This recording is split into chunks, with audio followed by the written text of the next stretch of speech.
चलिए, तो जो लोग लेट हैं लेट से आएंगे, लेट से आने दीजिए। सबको लग रहा होगा फिर आज लेट होगा, तो लेट हर दिन नहीं होगा प्रभु, ठीक है, कभी कभार लेट होगा, उसके बाद फिर मामला ठीक हो जाएगा, है ना, ध्यान रखना है थोड़ा।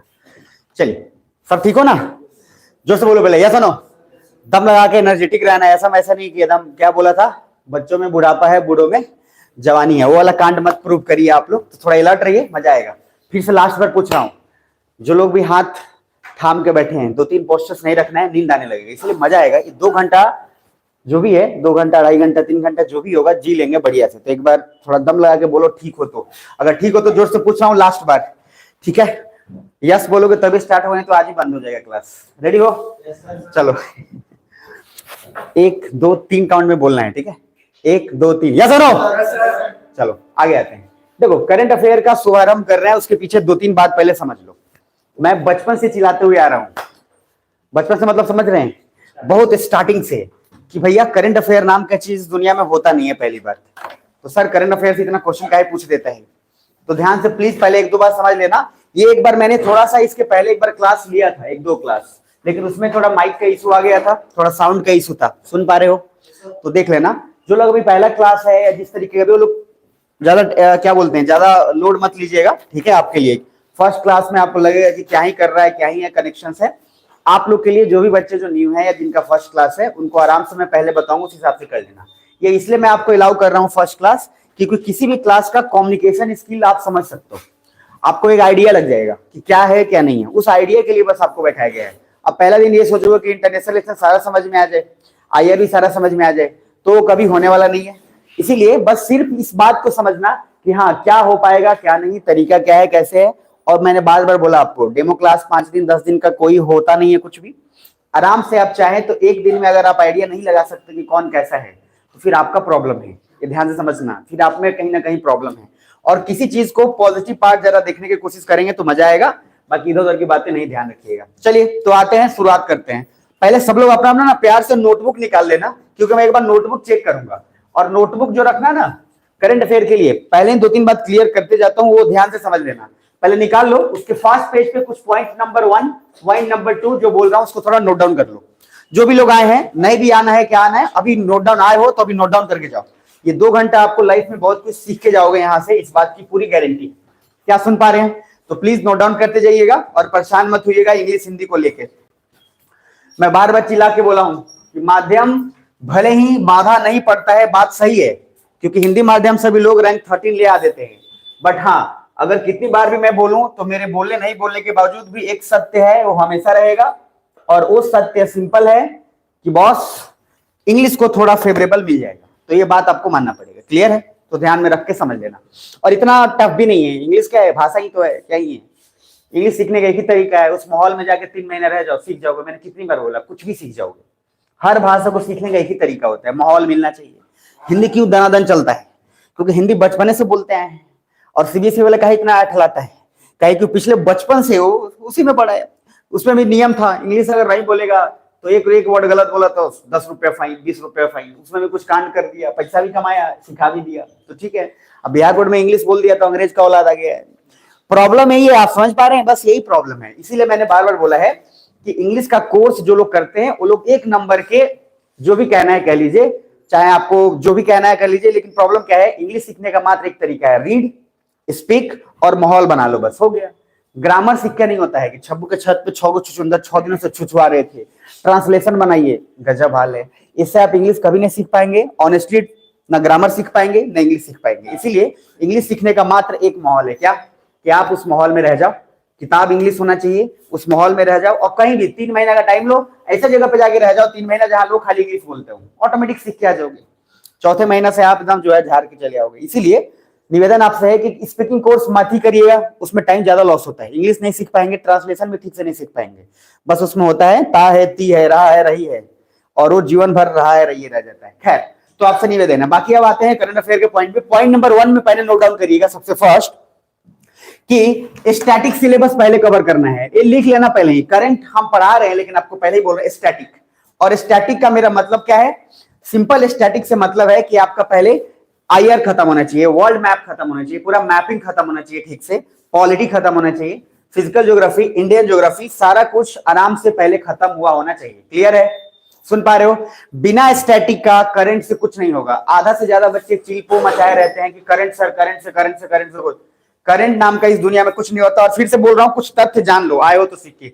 क्या वाकई आप लोग सुन पा रहे हैं ठीक ढंग से? ध्यान से सुनिएगा, मजा आएगा, बहुत कुछ लेके जाइएगा। पहला देखो, हर बार कुछ नजरिया आपको बताना जरूर इसलिए है कि ये क्वेश्चन बैंक है और क्वेश्चन बैंक में मान लीजिए 80 क्वेश्चन है। ध्यान से समझना, 80 क्वेश्चन में जो क्वेश्चंस होता है वो लगभग 60 क्वेश्चंस ऐसे हैं जो आप कंप्लीट करेंगे। कहां से? वर्ल्ड मैपिंग से, आईआर से, पॉलिटी से, physical geography, Indian geography, art and culture, यहां से। और जो बच गया इसमें का 20 क्वेश्चंस, लेट से अगर 100 पे मान लो राउंड फिगर तो 20 से 40 वही क्वेश्चंस करंट अफेयर है। करंट अफेयर से सिलेक्शन कभी नहीं होगा। सिलेक्शन इस बात से होगा कि आपने पॉलिटी कितनी बार रिवीजन करा है, सिलेक्शन इस बात से होगा कि फिजिकल ज्योग्राफी कितनी बार रिवाइज किया है, इससे होगा। इससे सिलेक्शन नहीं होगा कि आपने कितनी बार करंट अफेयर पढ़ा है। देखो इधर ध्यान से, यूपीएससी ने 2013 में पैटर्न चेंज करने के बाद, समझ लेना पहले अच्छे से, आराम से सबको इतना वैल्यू बढ़ा दिया करंट अफेयर्स का कि लगभग सारे बच्चे करंट का वैल्यू बढ़ा दिए और एक से एक आने लगे। उसके बाद नए नए एडुतेरिया, उसकी तेरिया, किसकी तेरिया, फिर नए नए मैगजीन्स आने लगे। ध्यान से समझना। और इस मैगजीन्स के चक्कर में क्या हुआ, ये लोग स्टैटिक पढ़ना भूल गए। और अभी क्या हुआ, फिर से 2022 के पेपर में करंट से क्वेश्चन ही नहीं पूछा। करंट से 2 क्वेश्चन पूछा और कोई भी बना सकता था। तो लॉजिक क्या है? जो अपने हाथ में है ना, पहले आपसे निवेदन है उसको पकड़ के रखिए। यूपीएससी का मोतिहारी के अंदर अगर कोई आपको समझा पाएगा, उसमें मैं नॉर्मली बोलूं तो बोलने में कोई हिचकिचाहट नहीं है, लेकिन औकात ही नहीं है कि समझा पाएगा। उसके पीछे कारण है क्योंकि सब फंसे हुए हैं रेलवे में, एसएससी में और सीजीएल में, उतना ही, और वो भी नहीं ठीक से है। उनका औकात ही इस लेवल पे बना दिए हैं बच्चों का कि बेटा पहले यही कर लो। और ये मानसिकता किसी के थोपने पे मत मान लेना कि हमारा औकात उतना ही है। आपकी औकात जितना आप सोचते हैं उससे ज्यादा है। हमेशा बड़ा दिमाग में रखिएगा, ये ध्यान में रख लीजिएगा, अन्यथा आप मारे जाएंगे। आपको ज्यादा से ज्यादा समाज यही चाहता है कि बस एगो जॉब ले लो और मामला निपट जाए। जिस दिन आप बोलिएगा आईएएस बनना है, पहले ही पागल हो जाएगा, भैया एगो ले लो पहले कोई जॉब तब करना, क्योंकि उसको इनसिक्योरिटी क्रिएट हो चुका है कि एक आदमी है जो इतना बड़ा सोच लिया। इसीलिए प्लीज ध्यान रखिएगा। तो पहला पॉइंट नंबर क्या है? स्टैटिक पे फोकस करना है कि करंट पे? बोलते जाना स्टैटिक या करंट? स्टैटिक। स्टैटिक में आपको मैं जितना बताऊंगा, फिर से बोल रहा हूं, ऑन कैमरा बोल रहा हूं, मेरे सारे नोट्स मेरे सारे सफिशिएंट है। इसलिए सफिशिएंट है क्योंकि मैंने भी सीखा है, मैंने भी उन सारे लोगों से सीखा है, उसमें बहुत लोगों का है ज्ञान। और कोई किताब उताब अलग से पढ़ने की आपको कोई एक्स्ट्रा जरूरत नहीं है। जो बुक मैंने बोला वही रखिएगा।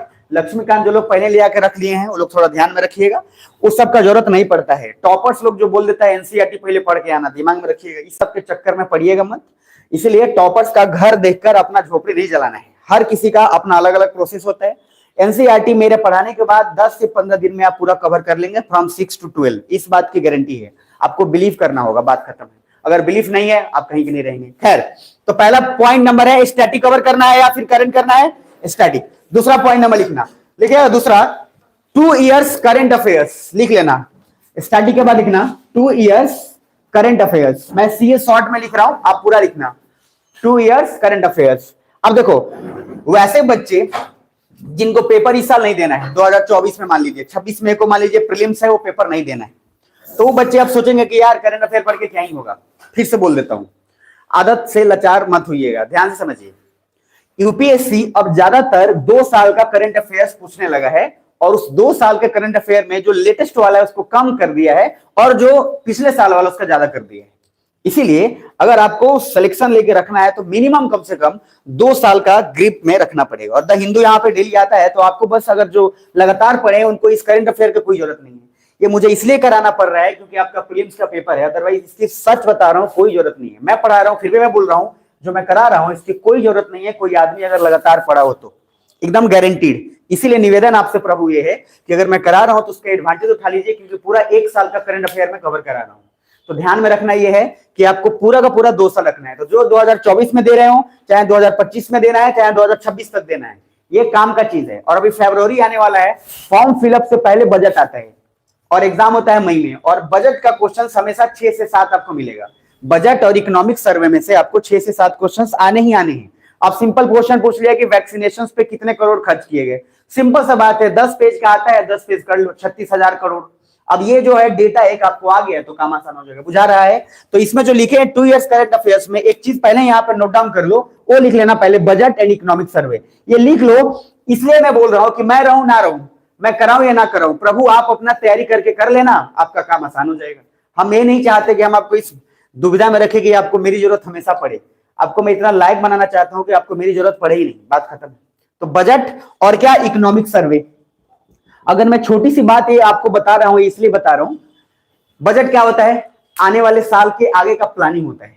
इकोनॉमिक सर्वे क्या होता है, हिंदी में आर्थिक सर्वेक्षण। मतलब यह है कि पिछले साल जो आपने खर्चा किया है वो कहां कहां किया उसका ब्यौरा, और गवर्नमेंट दोनों पब्लिश करती है। समझ में आ रहा है। तो इकोनॉमिक सर्वे अगर मैं बोलूं, अगर फरवरी 2024 में बजट आ रहा है 1 फरवरी से लेकर 7 फरवरी के बीच में, सुन पा रहे हो, 1 से लेकर कितना 7, तो फर्स्ट वीक ऑफ फरवरी में अगर जो बजट आ रहा है वो कब का होगा, 2024 से 25 होगा कि 2023 से 24 होगा, 24 से 25। लेकिन इकोनॉमिक सर्वे कब का होगा, 2023 से 24। कुछ बुझा रहा है, इसलिए दिमाग में रख लीजिएगा कि ये आपको करना ही करना है। क्लियर है यहां तक। फिर से मैं दोहरा रहा हूं एक बार और, जो सब्जेक्ट स्टैटिक आप लिखो उस स्टैटिक में कुछ पॉइंट्स लिख लो जो आसान होगा। कुछ लोगों का इकोनॉमिक्स होता है और इकोनॉमिक्स सब्जेक्ट से बहुत लोग घबरा जाते हैं।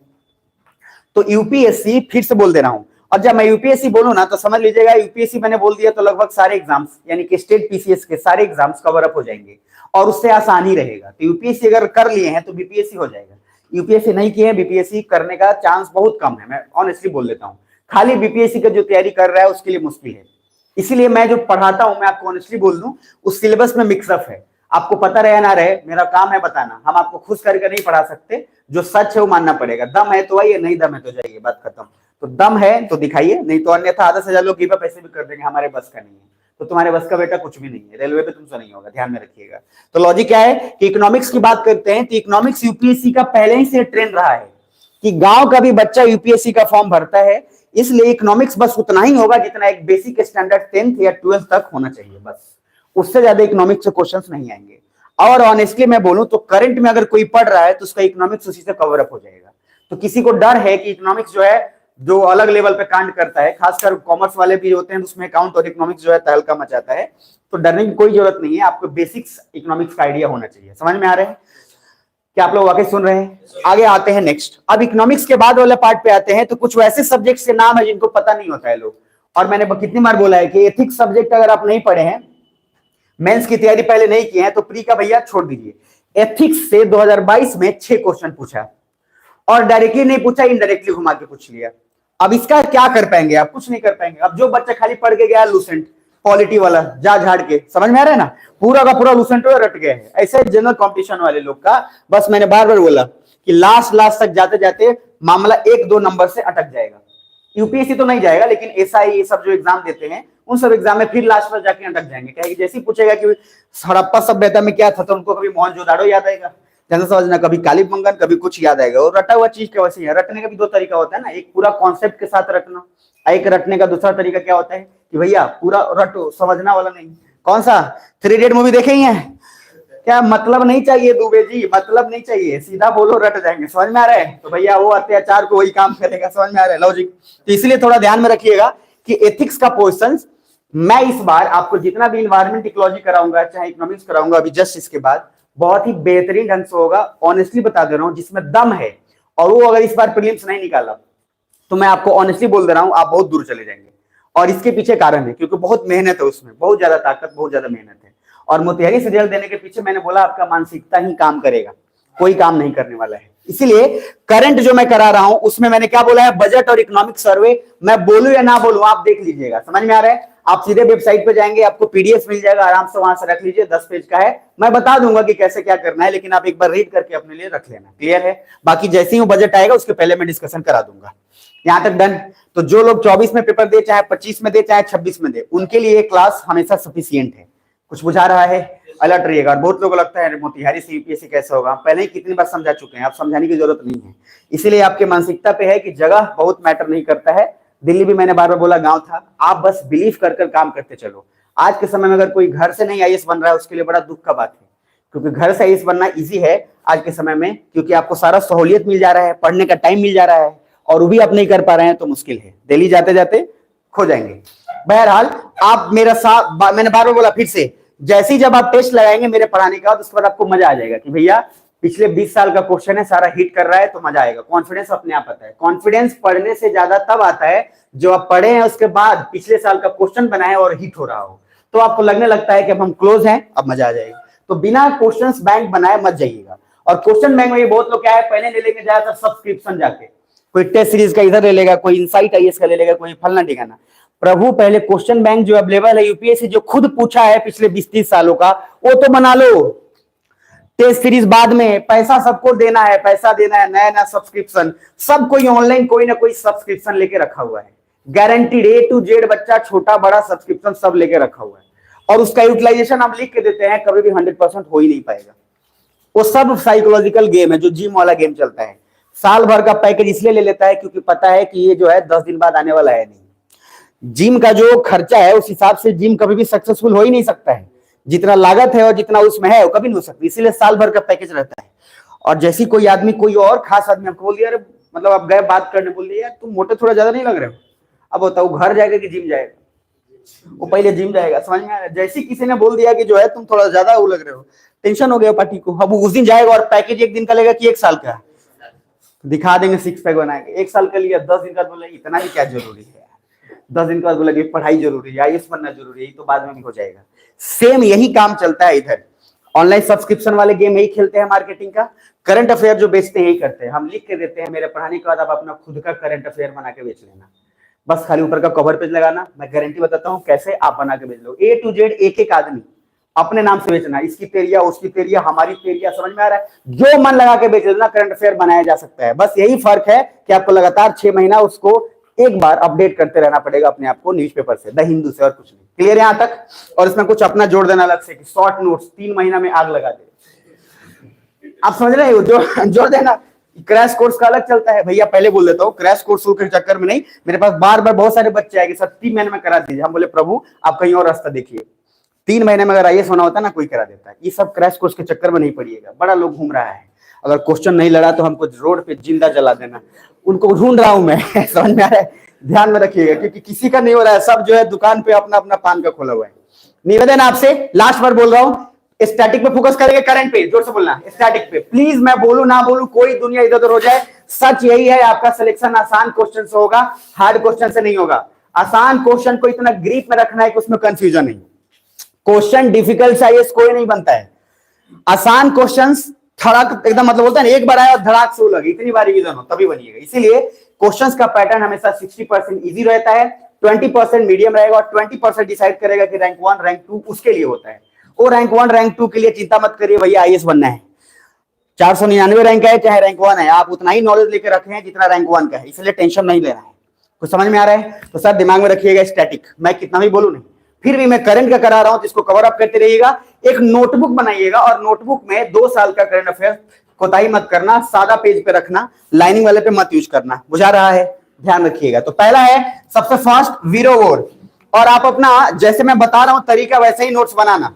ये मैं एक बार वीरो वॉर वाले बारे में बताया था, लेकिन आपको फिर बोल दे रहा हूं, इसके बताने के बावजूद भी 2 चीजें बड़ा इंपॉर्टेंट है। पहला कि जो मैं बताऊंगा इसमें जितना सारा नोट्स है, बहुत लोगों का योगदान है, उन सबका धन्यवाद है, बहुत टीचर्स का योगदान है, मेरा अपना योगदान है। तो लॉजिक ये है कि जब आप नोट्स देखिएगा तो जितना मैं बोलूंगा उतना ही लिखिएगा, पूरा छापने मत बैठ जाइएगा, उतना जरूरी है नहीं आपके लिए।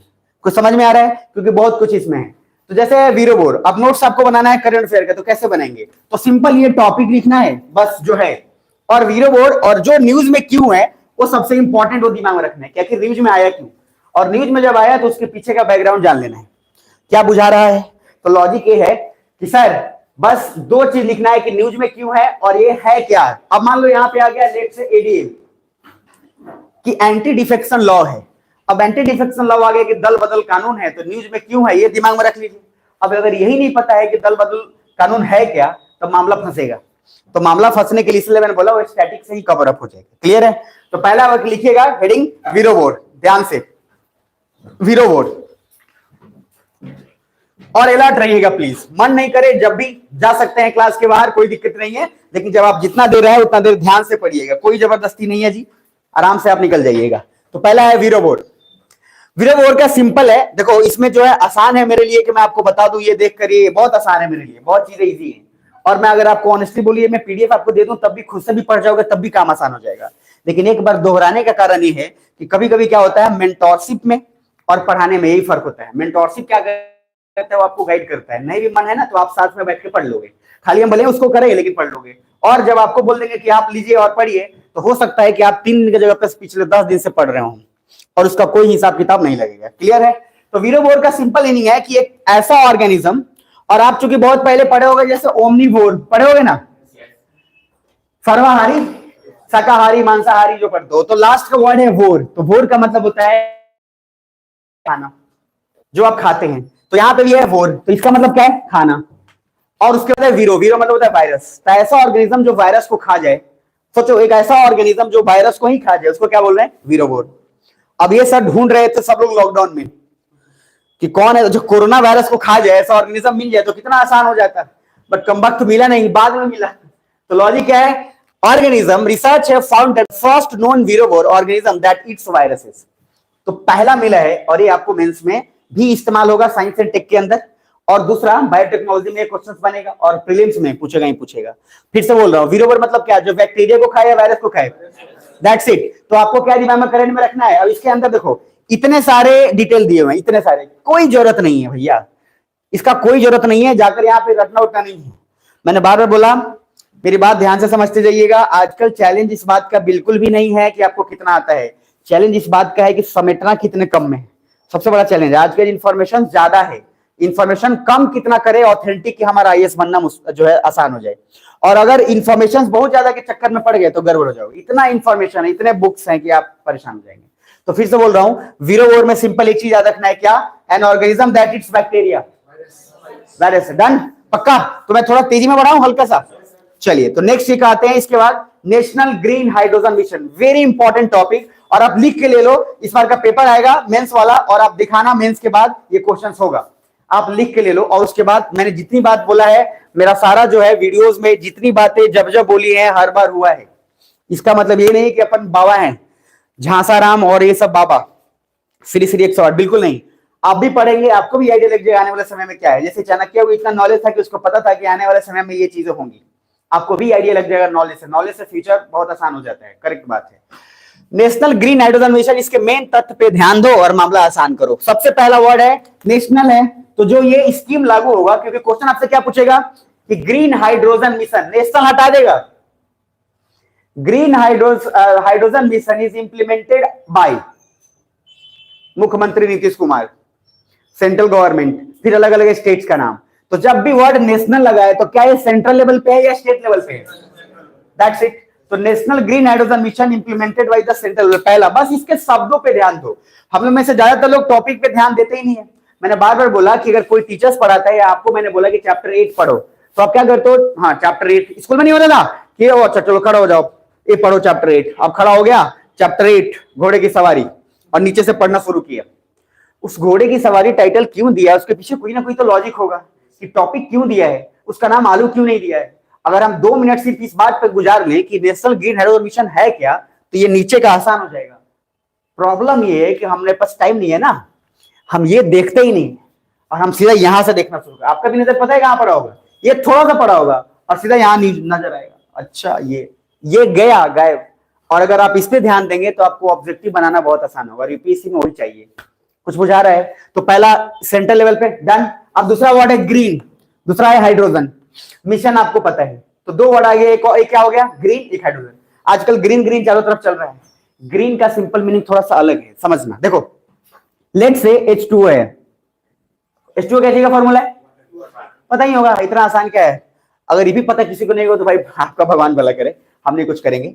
H2O में हमने हाइड्रोजन निकाल लिया इलेक्ट्रोलाइसिस प्रोसेस से, ध्यान से समझना। अगर हमने इलेक्ट्रोलाइसिस से, अगर जो लोग हिंदी में होंगे पचा लेना, टेंशन मत लेना, समझ में आ रहा है, बस समझना प्रोसेस से, समझ में आ जाता है, समझने की कोशिश करोगे तो। इलेक्ट्रोलाइसिस का सिंपल मीनिंग है, ध्यान से समझना, कि हम वाटर में से हाइड्रोजन को निकाल लिए और ये इलेक्ट्रोलाइसिस जो प्रोसेस हमने किया, ये इलेक्ट्रिसिटी की मदद से किया, ध्यान से समझना। तो क्या हमने इलेक्ट्रिसिटी की मदद से किया, तो यहां पे हम क्या ग्रीन शब्द इस्तेमाल कर सकते हैं क्या? नहीं। देखो इधर, हमने जो हाइड्रोजन निकाला है इलेक्ट्रोलाइसिस प्रोसेस से, उस प्रोसेस में जो हमने एनर्जी इस्तेमाल किया है वो रिन्यूएबल एनर्जी है, यानी कि या तो वो सोलर एनर्जी है या वो विंड एनर्जी है। मतलब हमने ना कोई कोयला ना डीजल कुछ नहीं हमने इस्तेमाल किया, इसीलिए हमने वर्ड इस्तेमाल किया क्या? Green hydrogen. लास्ट में बोल रहा हूं, कितनों को समझ में आया पहले हाथ खड़े करो। अब ध्यान से समझना, मैंने क्या बोला? हाइड्रोजन निकाला, हाइड्रोजन निकालने के लिए हमने जो मेथड इस्तेमाल किया, उस मेथड मतलब ये बनाने के लिए हमने मशीन इस्तेमाल किया और वो मशीन चल रहा है इलेक्ट्रिसिटी पे। अगर अब हम इलेक्ट्रिसिटी हटा दें और वो मशीन सोलर एनर्जी पे चल रहा है तो क्या होगा? ग्रीन हो जाएगा। कुछ बुझा रहा है? तो लॉजिक क्या है, पक्का ना? तो जो ग्रीन हाइड्रोजन बोल रहे हैं उसमें ये है कि अब इसके बाद से इंडिया ने एक प्लान बनाया जिसके तहत ये बोला है कि अब हम अपना सारा हाइड्रोजन और जो इलेक्ट्रिसिटी के लिए इस्तेमाल करते हैं उनके जगह पे सोलर एनर्जी या रिन्यूएबल सोर्स ऑफ एनर्जी इस्तेमाल करेंगे। कोई भी डीजल कोयला इन सब पे कोई असर नहीं पड़ेगा। अच्छा बात है, बुरा बात है? अच्छा बात है। देखना जरा इससे फायदा क्या होगा। एक तो जो हम इंपोर्ट करते हैं कोयला बाहर से, डीजल पेट्रोल, एक तो उसका भार हमारे लिए कम हो जाएगा क्योंकि इंपोर्ट कम होगा। दूसरा, हम एक मिशन के तहत काम कर रहे हैं तो जॉब क्रिएट होगा ही होगा क्योंकि एक डिपार्टमेंट अलग अलग बनेगा। फिर हमने जो है ब्लेंडिंग उसमें शुरू करना है। तो लॉजिक यहां देखो क्या है। पहला, द यूनियन गवर्नमेंट। अब आप मुझे बताओ, आपको ऑलरेडी नेशनल शब्द पता है तो पता हो गया यूनियन गवर्नमेंट जो है केंद्र सरकार ने किया है, तो सोचने की जरूरत ही नहीं है। आगे 19,007 जो है लगभग 19,744 करोड़ इस मिशन पे खर्चा किया गया है। और ये क्वेश्चन पूछ लेता है डायरेक्टली यूपीएससी में कि भैया, क्योंकि बजट में आएगा ना, या बजट में आएगा कि हमने नेशनल ग्रीन हाइड्रोजन मिशन को इतना करोड़ दे दिया। अब उसमें डायरेक्टली पूछ लेगा कि नेशनल ग्रीन हाइड्रोजन मिशन पे कितना करोड़ खर्चा किया गया। अब सोचो यूपीएससी में पूछ रहा है कि वैक्सीनेशन पे कितना खर्चा हुआ और 36,000 करोड़ उसका आंसर है। और उस साल कितने सारे लोग गलत करके आए। कमाल की बात यह थी कि लॉकडाउन जिस समय हुआ 2020 के अंदर, उसके बाद पेपर हुआ 2021 में। तो 2021 में क्या किया, वो क्वेश्चन पूछा नहीं 2021 के करंट अफेयर का, वो एक साल पीछे का पूछ लिया। कोरोना में ये बात सबको याद था कि कौन कौन सा वायरस कौन कौन बना रहा है, कौन कौन सा एंटीवायरस कौन कौन बना रहा है। लेकिन जब क्वेश्चन आता है कौन बना रहा है तो फिर कंफ्यूजन होने लगता है। और सर पहली बार एक ऐसा आदमी जो अचानक से आईएएस बन गया वो था सैनिटाइजर। समझ में आ रहा है? ऐसा विलुप्त प्राणी जो अचानक से आईएएस बना और सब के सब लोग सैनिटाइजर जान गए, जबकि सैनिटाइजर हॉस्पिटल से बहुत पहले से इस्तेमाल होता ही था, लेकिन किसी को नॉर्मल इंसान को आइडिया नहीं था। और उसके बाद सैनिटाइजर इतना कॉमन हो गया जिसका हद हिसाब नहीं है। कुछ समझ में आ रहा है? तो लास्ट बार बोल रहा हूं, कितना करोड़? लगभग 20,000 करोड़ मान सकते हैं क्या? अप्रॉक्स 20,000 करोड़ यूपीएससी में अप्रॉक्स डेटा देता है। और दूसरा क्या लिखा हुआ है? दैट्स एम, इसको ध्यान देना, make India a global hub. Global hub for क्या? Using, producing and exporting green hydrogen. तो हम इसको इंटरनेशनल लेवल पे हब बना रहे हैं, सिर्फ इसलिए नहीं कि हमको इस्तेमाल करना है, बल्कि क्या हम इतना भी कर रहे हैं ताकि हम उसको एक्सपोर्ट कर सकें। कुछ बुझा रहा है? पूरा बुझा गया? बुझा गया ना? ठीक है। तो लॉजिक क्या है कि सर पूछेगा क्या कि नेशनल ग्रीन हाइड्रोजन मिशन का सिर्फ काम अपने लिए है या फिर एक्सपोर्ट करने के लिए भी है? एक्सपोर्ट करने के लिए। देखो ये चीजें बहुत ईजी हैं, मैं बार बार आपको चिल्ला के बोल रहा हूं कि अगर आप रीड कर लेंगे चीजें आसान हो जाएंगी, लेकिन मेरे कराने के बाद आपको बस यही होगा कि आपको पढ़ना फिर बहुत आसान हो जाएगा। तो लास्ट बार, union cabinet approves national green hydrogen mission. यहाँ पे जो भी प्रोसेस है उस प्रोसेस का यहाँ पे जानकारी दिया हुआ है। अब इसमें एक चीज लिखा हुआ है, देखिए क्या, RS 1 lakh crore import saving. Import मतलब क्या? आयात की निर्यात? आयात। तो सर हमने 1 लाख करोड़ इंपोर्ट सेव किया, पहली बात। दूसरा, इससे क्या होगा? लगभग 50 मिली मेट्रिक टन जो एनुअल कार्बन डाइऑक्साइड का एमिशन होता है वो बचेगा। अरे भैया डीजल इस्तेमाल करेंगे, कोयला इस्तेमाल करेंगे, कार्बन डाइऑक्साइड का एमिशन होगा। बहुत बार यूपीएससी में क्वेश्चंस बार बार पूछता है कि ग्रीन हाइड्रोजन, या फिर ऐसे पूछेगा इसमें से कौन सा ऐसा गैस है जो सबसे ज्यादा प्रभावित करता है इन्वायरमेंट को, CO2, क्लोरोफ्लोरोकार्बन। इतना इजी क्वेश्चंस पूछेगा और उसमें भी कंफ्यूजन होगा। इसलिए मैंने बार बार बोला कंफ्यूजन जो है और सिलेक्शन इजी क्वेश्चंस होंगे। नेक्स्ट, लगभग 6 लाख जॉब क्रिएट होंगे अप्रॉक्स। दूसरा, लगभग 8 लाख करोड़ जो है इन्वेस्टमेंट होगा। अब आप मुझे बताइए इसको मेंस में आप इस्तेमाल कर सकते हैं कि नहीं कर सकते हैं? मेंस में लिखने के लिए आपके पास भरपूर डेटा है।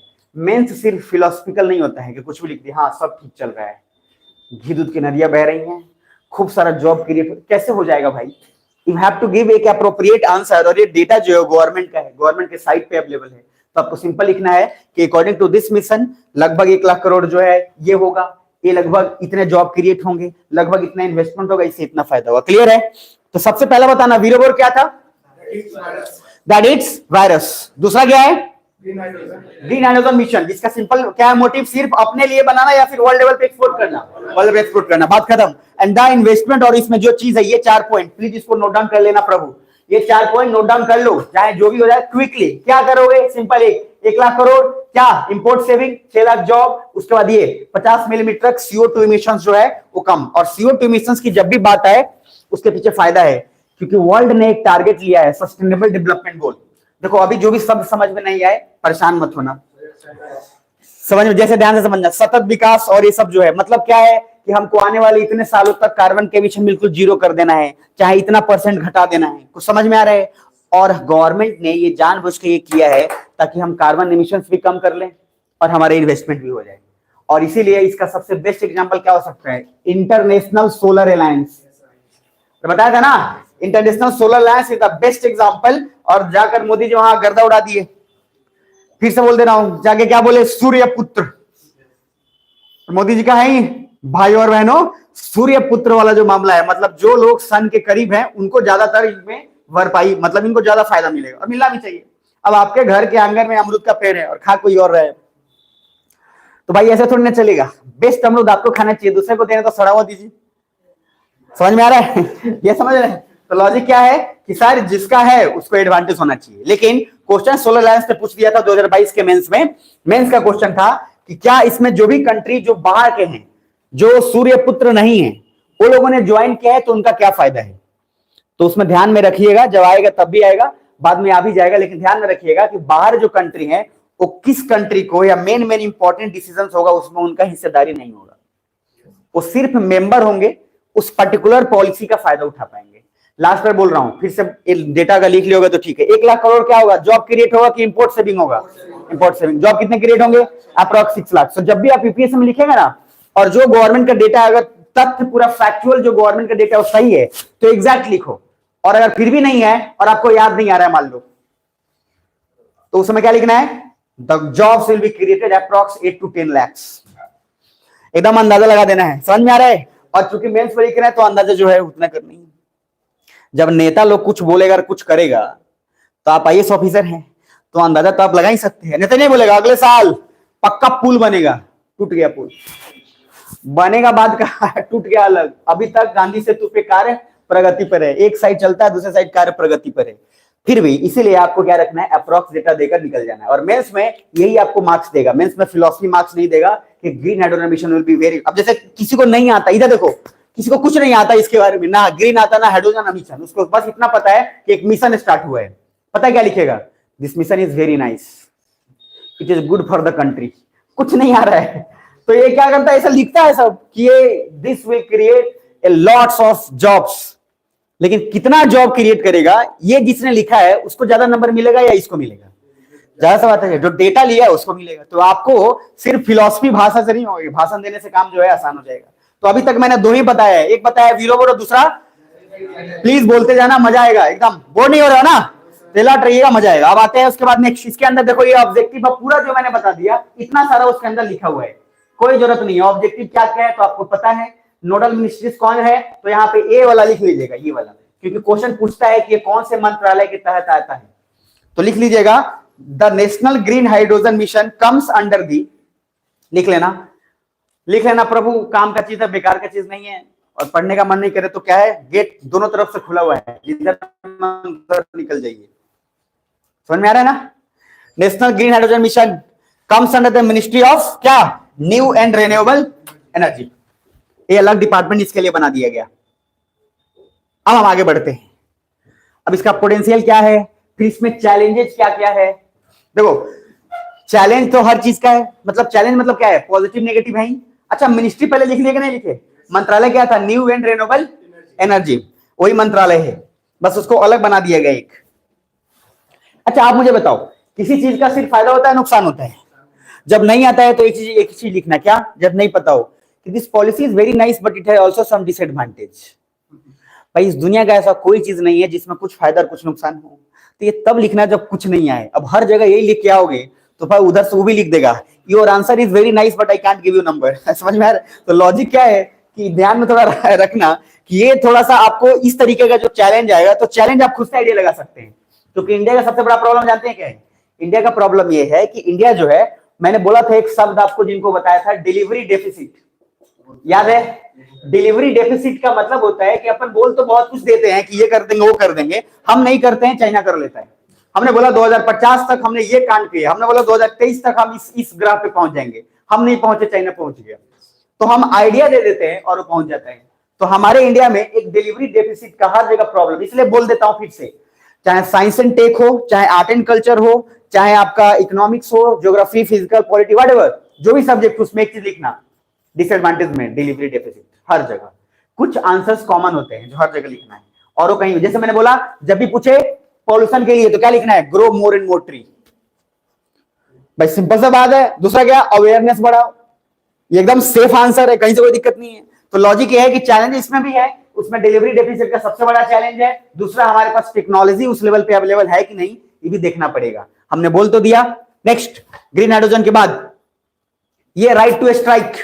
अब हेडिंग क्या डालिएगा? Right to strike. और फिर से बोल रहा हूं, करंट अफेयर का कॉपी बना के रख लीजिएगा 2 साल के लिए, जो 2025-26 में देने वाले हैं। मैं एक चीज को बहुत बार रिपीट करता हूं, मैं बता दूं कारण, क्योंकि मैं जिस जगह पे पढ़ा रहा हूं उस जगह पे रिपीट करना बहुत जरूरी है। मैं दिल्ली में जब पढ़ा रहा था, मैं जब पटना में तो मैंने बहुत ज्यादा दिन नहीं किया है, लेकिन दिल्ली के अंदर जब मैंने पढ़ाया है तो याद रखिएगा वहां पे बहुत आसान था, बहुत आसान, पैसे भी बहुत मिलते थे, और उसके बाद ईजी था, बहुत ईजी इसलिए था क्योंकि एक बार बताना है, निकलना है। और यहाँ पे क्या है, मुझे पता है कि मैंने स्टार्ट किया, उसके पीछे बहुत बड़ा कारण है। जिस ग्राउंड लेवल पे मैंने स्टार्ट किया है चेंज करने के लिए, वहां पर मुझे दिन रात चिल्लाना पड़ेगा, इतना आसान नहीं होगा चीजों को, दिन रात मेहनत करना पड़ेगा, इसलिए मैं मेहनत करता हूँ। और मैंने बोला जिस दिन सब बोलेगा कि सर हमको नहीं बनना है IAS, the day you told me, उस दिन मैं निकल जाऊंगा यहाँ से। तो लॉजिक सिंपल, मैंने बार बार बोला कि सर जगह को स्ट्रॉन्ग बनाइए। चाणक्य का थ्योरी याद है ना? क्या बोला चाणक्य? कि अगर आपका मातृभूमि बेकार है तो जीवन में बोलते मत रहो कि बेकार है, आप उसको बेस्ट बनाओ, क्योंकि आपका हक है वो बेस्ट बनाना। आप जाकर गांव में बोल देते कि अभी तक गांव पहले भी वैसे ही था, आज भी वैसा ही है। अरे आपका प्रोसेस है कि आपने पढ़ा क्यों, why the hell you have taken the knowledge, आपने क्यों इतना पढ़ा। अगर आप उसको सुधार नहीं सकते तो अपनी लाइफ को बेस्ट करना, यकीन मानो आप कर लोगे, कोई कर लेगा आप में से, आराम से अपना बेस्ट कर लोगे, जाकर कमा लोगे। बट द फैक्ट इज कि जब आप गांव आओगे और गांव पूरा खत्म हो चुका है, और उस समय आप यही बोलोगे पहले भी वैसा ही था, आज भी वैसा ही है, सर माना चाहिए आपको, क्योंकि आपका जिम्मेदारी था उसको बनाना। क्या बुझा रहा है? मेरा जो थोड़ा सा बहुत बीच में थॉट प्रोसेस आएगा ना, उसको पचने वाला होगा तो पचा लीजिएगा, या फिर इनडाइजेस्ट पचा लीजिएगा, क्योंकि वो काम का चीज होगा एक एक। राइट टू स्ट्राइक में 2 चीज समझना। देखो, एक होता है वर्ड प्रोटेस्ट, सुने तो हो गए आप लोग, और एक होता है स्ट्राइक। दोनों शब्द में अंतर है, और ये क्वेश्चन पूछता है मेंस में, और घुमा फिरा के फिर अलग होता है। तो पहला ध्यान से समझ लेना, मैं एक बार फिर बोल देता हूं। एक तरफ अपने कॉपी पर लिखना प्रोटेस्ट, जो लोग लिख चुके हैं नहीं वो भी लिख लेना, और दूसरी तरफ लिखना स्ट्राइक। एक हो गया प्रोटेस्ट, दूसरा क्या हो गया? स्ट्राइक। आप देखते हैं कभी कभी क्रिकेटर काला पट्टी उट्टी लगा के खेलने आ जाता है, या कोई भी आदमी, या कोई भी मतलब फुटबॉलर भी यहाँ पे काला पट्टी लगा लेगा और खेलेगा। समझ में आ रहा है? तो 2 चीज समझना, प्रोटेस्ट का मतलब होता है कि हम विरोध कर रहे हैं लेकिन हम अपना काम नहीं रोक रहे हैं। अगर मैं कंपनी के मजदूर की तरफ से बात करूं तो कंपनी के मजदूर विरोध तो कर रहे हैं, लेकिन वो प्रोडक्शन चालू है उस कंपनी का। कुछ समझ में आ रहा है? यानी कि कंपनी का काम चल रहा है, लेकिन उसके बावजूद भी वर्कर बोल रहे हैं कि प्रभु हमको इस चीज से नफरत है, ये चीज सुधरनी चाहिए। तो प्रोटेस्ट में क्या प्रोडक्शन चलेगा या नहीं चलेगा? चलेगा। बट राइट टू स्ट्राइक जब आते हैं तो स्ट्राइक में प्रोडक्शन बंद हो जाएगा, यानी कि सीधा का सीधा ठप हो गया, कंपनी बैठ गया, मजदूर संगठन आ गया कि अब हम कंपनी नहीं चलने देंगे जब तक हमारी ये मांग पूरी नहीं हो। क्या बुझा रहा है? तो गांधी जी प्रोटेस्ट करते थे कि स्ट्राइक करते थे?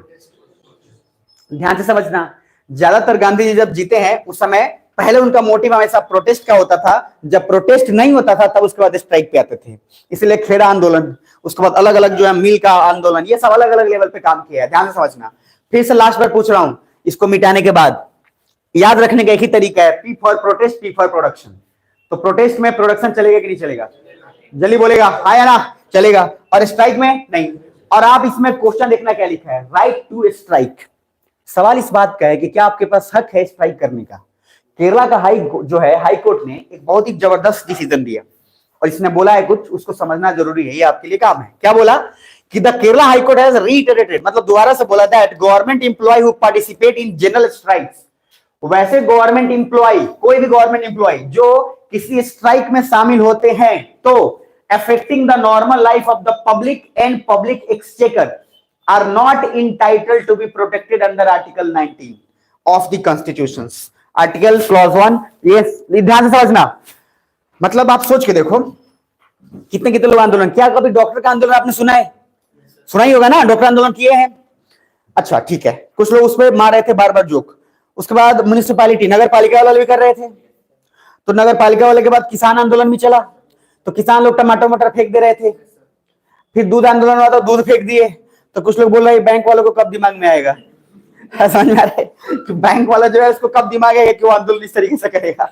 तो बैंक का आंदोलन एक्चुअली ना तुलनात्मक रूप से हमेशा कम हुआ है पूरे लाइफ में। कुछ समझ में आ रहा है? क्या आप लोग सुन पा रहे हैं? तो सर जनरल कंपटीशन वाला जो पढ़ाई, जब मैं जनरल कंपटीशन के बच्चों को पढ़ाता हूँ बार बार समझना, तो लोग अजीब टाइप से बिहेव करता है, एकदम बेकार जो होता है ना सर जी, वो जो बोलेगा ना टोन समझ में आ जाएगा। इसलिए मैं जनरल कंपटीशन वाला लोग बहुत नफरत करता हूँ। मेरे सामने जो आता है मैं सच में बहुत नफरत करता हूँ। ऐसा नहीं कि मेरे उससे पर्सनल लड़ाई है, उसके थॉट प्रोसेस से लड़ाई है। आप उसको समझाइएगा कुछ और, वो कहेगा तो अकबर के नाना का नाम क्या है। अब ये जो है ना, ये प्रॉब्लम है जनरल कंपटीशन वाले से, इसलिए उसके जनरल कंपटीशन वालों से दूर रहिएगा, नहीं तो वो तो खुद बर्बाद है, आपको भी बर्बाद करेगा। इधर देखिए, तो कोई गवर्नमेंट इंप्लॉय किसी भी फील्ड में है, अगर स्ट्राइक में शामिल है, मतलब प्रोटेस्ट, इधर प्रोटेस्ट है कि स्ट्राइक है? स्ट्राइक है तो प्रोडक्शन बंद है कि चल रहा है? बंद है। तो अगर इस तरीके से कोई आदमी शामिल हो गया और उसके कारण पब्लिक के लाइफ पे असर पड़ रहा है, तो उसको अधिकार नहीं है कि प्रोटेक्ट किया जाएगा संविधान के अकॉर्डिंग, यानी कि constitution, and that is the violation of the provision of the Kerala government servant conduct rule 1960। फिर से बोल रहा हूं, यानी कि केरला गवर्नमेंट उन लोगों का कुछ भी भरपाई नहीं करेगा जो आदमी स्ट्राइक में शामिल है। उनका क्या, बुलडोजर बाबा पता है ना, लोग सब जानते हैं। तो जॉन था, कुर्की जब्ती करवा दिया, ईंट से ईंट बजा के बोला क्या कि सारा ईंटा घर के लिए आया। और सर वाकई में जो जबरदस्त एक्शन लिया, और जो पत्थर फेंकने वाले, उसके बाद मजाल नहीं है कि दोबारा कोई पत्थर फेंकने आए। और ये तरीका सर कभी कभी ठीक होता है, नहीं तो पहले देखते थे ना हर बार आंदोलन हो जाता था। मनमोहन सिंह का गवर्नमेंट था, हर बार हो जाता था, क्योंकि गवर्नमेंट बड़ा अच्छा था, पोलाइट था, अपना काम कर रहा था, कुछ नहीं कर रहा था, सब उसको हल्के में ले लेता था। और जैसे ही आया ये, समझ में आ रहा है, ये ऐसा आया कि आधा से ज्यादा लोग अब स्ट्राइक करने से पहले सोच लेता है कि हम यूपी में हैं कि बिहार में। और यूपी में रहने का मतलब है कि सर तगड़ा जवाब मिलेगा, और A to Z को सर पनिशमेंट मिला, जो लोग शामिल थे ऑफिशियली मिला। उसके बाद कितने लोग घर छोड़ के भाग गए, जब बोला कि घर में बेच देंगे तब वापस आया कि सर यहाँ जो है घर भी चला जाएगा तो बाहर रह के क्या ही कर पाएंगे।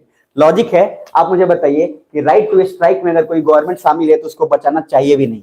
आप सोच के देखो, स्ट्राइक में शामिल हो, किसी का बच्चा मर गया, कोई आदमी हॉस्पिटल में जा रहा है, डॉक्टर लोग स्ट्राइक पे है, कोई कितने सारे लोग मर गए, और उस समय अगर आपका स्ट्राइक में इतना शामिल होना इंपॉर्टेंट है तो गवर्नमेंट प्रोटेक्ट ऐसे भी नहीं करे, और करना भी नहीं चाहिए।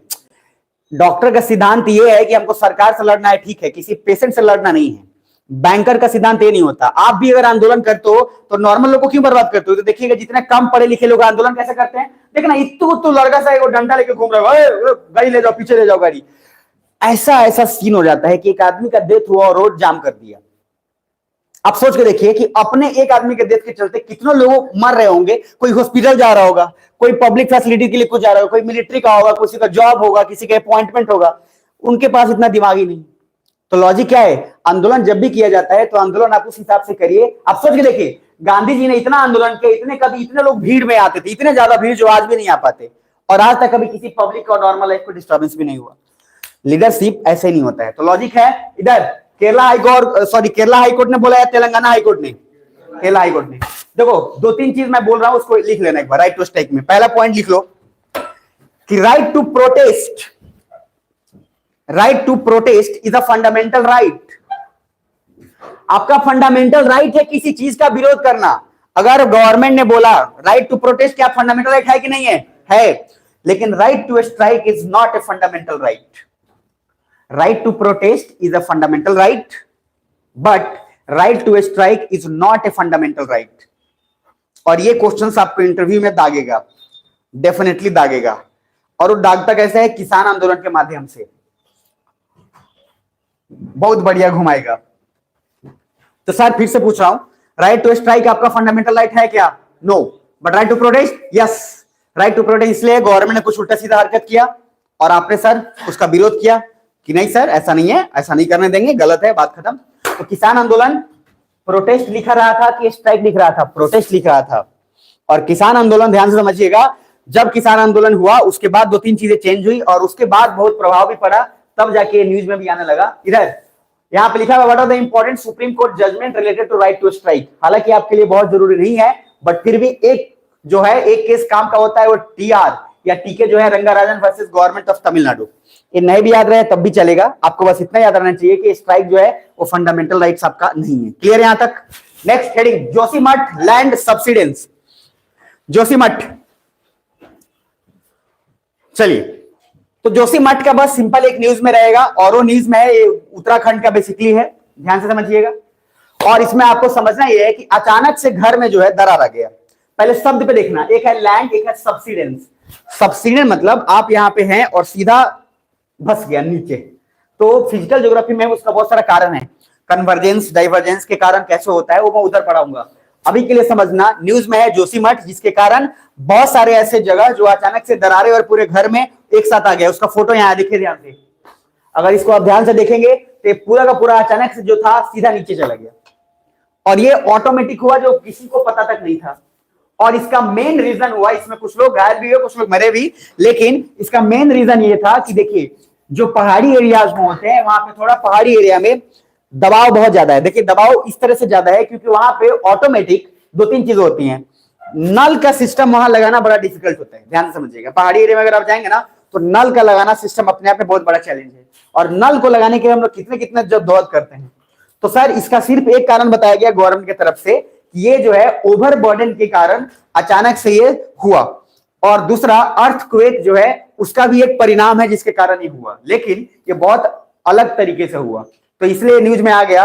अगर न्यूज में नहीं आता तो आपको क्वेश्चंस बस यही पूछेगा सिंपल कि अर्थक्वेक का कारण क्या होता है, लैंड सब्सिडेंस का कारण क्या होता है। लेकिन अब क्वेश्चन बदल गया, अब सिंपल पूछेगा कि जो है ये कहां हुआ है, और वो है कौन सा? जोशीमठ। और इसके लिए सबसे इंपॉर्टेंट क्या है, इधर देखिएगा, क्योंकि बद्रीनाथ, हेमकुंड साहिब, ये जो जितने सारे हैं, causing panic and protest among the local population. इधर वर्ड क्या है? प्रोटेस्ट है या फिर स्ट्राइक है? प्रोटेस्ट है। तो अब आपको एग्जैक्टली आइडिया लगेगा कि प्रोटेस्ट क्यों हो रहा है, स्ट्राइक क्यों हो रहा है। क्लियर है यहां तक? तो सर जोशीमठ में लैंड सब्सिडेंस, तो क्या लिखोगे न्यूज में? अभी लिखना जोशीमठ लैंड सब्सिडेंस, और दूसरा लिख लेना Joshimath is a tourist place, is a tourist place and connected to Badrinath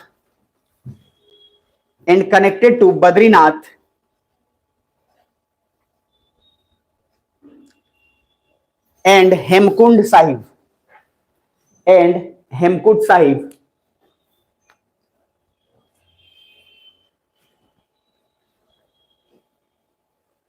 ठीक है। तो रास्ता ही ब्लॉक हो गया, और ये जो है जोशीमठ का बाईपास रोड, इसको जाने के लिए उसमें जाकर जैसे ही वो डिस्टर्ब हुआ तो सर सीधा सा बात है, ऐसे भी उत्तराखंड देवताओं का जगह है, और देवताओं का जगह है तो सर वहां पे आपको एक बार होगा।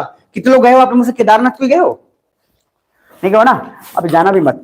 अब ये थोड़ी ना केदारनाथ जाने का भाई, अब कुछ लोग अभी स्पिरिचुअल घूम रहे हैं, अरे बाद में जाना, बुढ़ापा हो जाए तब, जब चल भी नहीं पाओ तब, तो फ्लाइट से जाओ, घूम के आ जाओ, क्योंकि चल तो ऐसे भी नहीं पाओगे उस समय भी।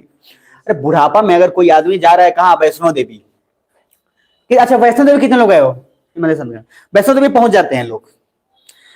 बाबाधाम भाई नहीं गए हो भाई, एक बार चल जाना, कम से कम अपना ही है, बगल में चले जाना। जब आप नालंदा देख लेना इंटरव्यू से पहले, बोल लेता हूँ, इंटरव्यू से पहले सारा विजिट कर लीजिएगा, नहीं तो फंसिएगा। Nalanda is a beautiful place, जबरदस्त। मतलब सोचो जो दुनिया का सबसे बड़ा बड़ा स्कॉलर वहां पढ़ा हो, आज भी इसका आर्किटेक्ट मस्त है। वो हमारा सरकार समझो कि राजनीति में फंस गया था, नालंदा अगर आज भी स्टार्ट किया जाए तो नालंदा का जितना मतलब वर्ल्ड लेवल पे जितना उसका प्रख्याति है, उसको सर बहुत ज्यादा फायदा होगा। लेकिन थोड़ा सा उसका मेंटेनेंस और राजनीति में फंस के रह गया, बट फिर भी घूम लेना इंटरव्यू से पहले सारा बिहार का इंपॉर्टेंट प्लेस। पूछेगा, मैंने बार बोला इंटरव्यू का एक सबसे फेवरेट क्वेश्चन बिहार का, बिहारी हैं आप? तो बिहारी हैं तो सिंपल बोलेगा कि हम आए हैं आपके घर पे उतरे हैं, आप हमको घुमाइए, कहाँ कहाँ घुमाइएगा। और उसका सिंपल सा है पूछने का मतलब क्या हुआ, आपका घर का इंपॉर्टेंट प्लेस पूरे जगह का जानना चाहता है। आप बोलिएगा सर हम जाएंगे घुमाएंगे मोतीझील का नदी जहाँ नाली का पानी आता है। आप समझ पा रहे हैं, पूरा मामला जो है बराबर हो जाएगा। इसका जो है बहुत बहुत बड़ा जो है, रात में सोते हैं तो खिड़की बंद करके सोते हैं फिर भी बदबू आता है, तो ये जो है उसका बहुत फीचर है। आप समझ पा रहे हैं, इस तरीके का कांड आप नहीं करेंगे, आपको मुझे पता है, बस जो कि सपाट। आगे आते हैं नेक्स्ट, एस्पिरेशनल ब्लॉक प्रोग्राम। ध्यान में रहेगा, हेडिंग डालिए एस्पिरेशनल ब्लॉक प्रोग्राम। तेजी में थोड़ा, सुस्ताइएगा मत। तो एस्पिरेशनल ब्लॉक प्रोग्राम का 2-3 मतलब है, ध्यान से समझ लो फिर आगे बढ़ते हैं। देखो इसका शॉर्ट फॉर्म में एबीपी वर्ड इस्तेमाल करता है, एबीपी न्यूज नहीं है ये एबीपी है। तो एबीपी जो है एस्पिरेशनल ब्लॉक प्रोग्राम, ये इंस्पायर है 2 चीज से। एस्पिरेशनल डिस्ट्रिक्ट प्रोग्राम आया था एडीपी, और जनरली पहले एडीपी चलता था कि डिस्ट्रिक्ट को पूरा एकदम जो है साफ करना है। तो फिर लगा कि ये जो डीएम आया है ना, सब बड़ा घूसखोर सब है, बहुत डीएम सब पूरा खाइए गया। बताइए इतना जाता है सब, एथिक्स का बात करता है इंटरव्यू में, अपन ढूंढ पूरा जो है निपटा देता है। आप समझ गए, सोचिए। अच्छा, इंटरव्यू में जाने में कितना साफ सुथरा बात बोलता है। आप किसी भी बच्चे का इंटरव्यू देखेंगे तो एथिक्स में लगेगा गजब आदमी, इतना ईमानदार कोई हो नहीं सकता। तो फिर कहां से आता है, 4,000 करोड़ उड़ा दिया, 20,000 करोड़ हटा दिए, पूजा सिंगल अलग गायब है। आप समझ में आ रहा है? तो लॉजिक ये है कि सर आईएएस ऑफिसर, मैंने फिर बोला कि आप भले ही भैया प्रभु आईएएस के बाद बन जाओ, अलग बात है, जो करना हो तुम्हारा। कुछ लोग तो इसीलिए बनते हैं कि बस जाना है, पैसा लूटना है, खूब लूटना है, जितना आएगा। खैर मेरा मानना है कि ईमानदार रहिएगा तो सेफ रहिएगा, नहीं तो बाकी आपकी मर्जी है, लाइफ आपका है। आईएएस आप बनिएगा तो आप जानना, लेकिन सर ईमानदार रहोगे तो सुकून में वाकई में रहोगे, उसके बड़ा सुकून कुछ मिलता नहीं। और बीवी लोग उकसाता रहता है आपको, देखिए तो फलना वाला डीएम जो है इतना कमा लिया, आप एकदम निकले एकदम बैकुंठ आदमी। आप समझ में आ रहे हैं? अब डीएम को क्या है, उसको टेंशन हो जाता है, भैया ये डीएम ने अपना, बक्सर का डीएम जब सुसाइड किया था, अगर आए उसने वीडियो बनाकर मतलब सुसाइड किया था, तो लगभग कहने का मतलब ये है कि ईमानदार रहिएगा, बहुत फायदे में रहिएगा। तो कुछ लोग नहीं किए, इसलिए सर जब डिस्ट्रिक्ट पे काम नहीं हुआ तो हमने बोला डायरेक्ट ब्लॉक पे भेज दो, कि ब्लॉक लेवल पे भेजो। और ब्लॉक, आप मुझे बताओ, ब्लॉक लेवल से गांव में पहुंचना ज्यादा आसान है कि डिस्ट्रिक्ट से गांव में पहुंचना ज्यादा आसान है? ब्लॉक से। तो कम से कम एक रास्ता कट ऑफ अगर होगा तो एटलीस्ट थोड़ा डेवलपमेंट का चांस बढ़ेगा, और कहीं ना कहीं पॉजिटिव रिस्पांस मिला। तो लिखिएगा क्या, एक सबसे पहले लिखिएगा 2 चीज, ये वाला लाइन जो है बड़ा इंपॉर्टेंट है। ये कब लॉन्च हुआ? During the national conference of chief secretary from 5 January to 7 January 2022। ये प्लीज लिखिएगा क्या, second national conference of chief secretary. ये इंपॉर्टेंट इसलिए है क्योंकि सेकेंड नेशनल कॉन्फ्रेंस मात्र हो रहा है चीफ सेक्रेटरी का, second national conference, first national conference नहीं, सेकेंड। तो मात्र अभी तक अगर 2 नेशनल कॉन्फ्रेंस हुआ है चीफ सेक्रेटरीज का, उसी में एस्पिरेशनल ब्लॉक प्रोग्राम का इंपॉर्टेंस बहुत ज्यादा है। तो पहला पॉइंट लिखना है कि ABP has been launched during the second national conference of the, कौन सा, चीफ सेक्रेटरी के सेंट्रल सेक्रेटरी, चीफ सेक्रेटरीज, ठीक है। और ये हुआ। अब आप मुझे बताइए इसका मोटिव आप आराम से समझ सकते हो, बहुत ज्यादा लोड लेने की जरूरत नहीं है। मोटिव कैसे समझ सकते हो? ये जो दिया होगा ये डेवलपमेंट के लिए ही दिया होगा पैसा, अरे हाँ है ना? कौन सा डेवलपमेंट, पॉलिटिकल डेवलपमेंट की socio economical development? Socio economical. तो हर जगह जो भी कुछ होगा प्रोग्राम वो सोशियो इकोनॉमिकल आएगा। टॉपर्स क्यों जल्दी चीजें समझ लेता है? अर्तिका शुक्ला ने क्या बोला था? अर्तिका शुक्ला के इंटरव्यू देखिएगा, अर्तिका शुक्ला जो मैम है रैंक 4 आया था, उनका इंटरव्यू देखिएगा तो लगेगा पढ़वे नहीं किए, बिना पढ़े आईएएस बन गई है। बट ऐसा तो होता नहीं है, उसने चीजों को बड़ा जबरदस्त तरीके से कॉमन निकाल लिया सबका, कि यार देखो अगर ये ब्लॉक प्रोग्राम है तो डेवलपमेंट के लिए आएगा, तो सोशियो इकोनॉमिक सब तो आएगा ही आएगा, तो उसको रटने की कोई जरूरत ही नहीं है, बस याद के रखना है कि किसके अंदर हुआ है, बात खत्म। तो उसने अपना टाइम पूरा बचा लिया, स्मार्ट स्टडी कर लिया। तो ये हर किसी के बस का बात नहीं, हर किसी का अप्रोच अलग अलग होगा। तो ध्यान से क्या समझना है कि आपको सोशियो इकोनॉमिक हर जगह आएगा, बात खत्म। दूसरा, अब ये जो स्कीम है आप मुझे बताओ, इसमें लिखा हुआ है कि 100 ब्लॉक्स जो है उसको आइडेंटिफाई किया गया है बिल्कुल माइक्रो लेवल पे, ग्राउंड लेवल पे, कि इतने सारे ब्लॉक्स और इनको पूरा काम करना है। सुन पा रहे हैं? बस इसमें एक पॉइंट लिखिएगा जल्दी से, लास्ट वाला, ये वाला लिखिएगा, एडीपी एस्पिरेशनल, लिखिएगा aspirational district programme, aspirational district programme बोल रहा हूं, ब्लॉक नहीं बोल रहा हूं। Aspirational district programme is the cause of, इसमें लिखा हुआ लिखना है, is the cause of ABP. ABP लाने में इसका योगदान है, इसीलिए आपसे क्वेश्चन मेंस में एबीपी कम पूछेगा, ये ज्यादा पूछेगा। और आप लिख के ले लेना, ये पूछेगा, और ये इनफैक्ट पूछा हुआ भी है। तो अभी ये पूछेगा एबीपी के माध्यम से। ये 2020 में या 19 के अंदर ये क्वेश्चंस पूछा हुआ था डिस्ट्रिक्ट प्रोग्राम का, ध्यान से समझना, मेंस के अंदर। तो अब ये क्वेश्चंस एबीपी के थ्रू जाएगा। तो एबीपी किस पे इंस्पायर है, एडीपी से या फिर किसी और से, एडीपी से।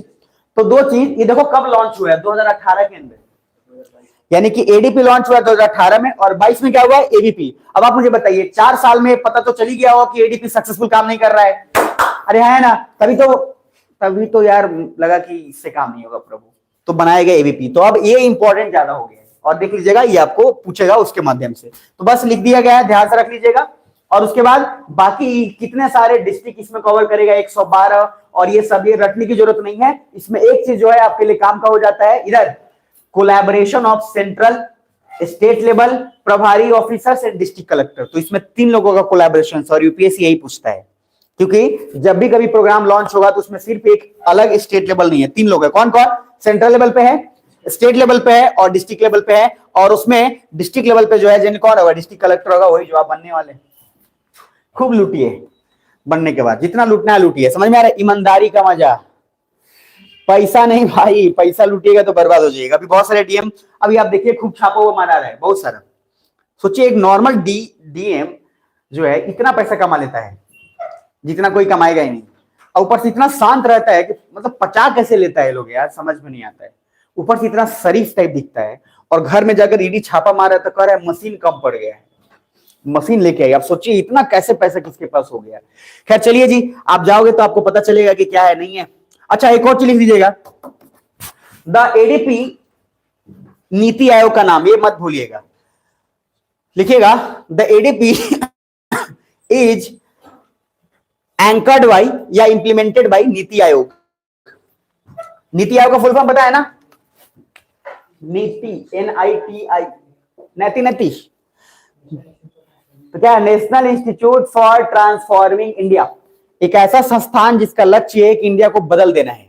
और नीति आयोग का कहानी आपको मैंने पॉलिटी में तो पढ़ाऊंगा ही पढ़ाऊंगा, लेकिन जिनको पढ़ा है उनको बोला हूं कि पहले नीति आयोग जो है उसका नाम था प्लानिंग कमीशन, और प्लानिंग कमीशन का नाम जो है मोदी जी चेंज करके रख दिया नीति आयोग। और नीति आयोग का हेड होता है पीएम, और प्राइम मिनिस्टर होता है। तो मतलब प्लानिंग कमीशन गया तेल लेने, क्योंकि प्लानिंग कमीशन बहुत पावरफुल हो गया था, और पैसा का कंट्रोल पीएम के अंडर था नहीं।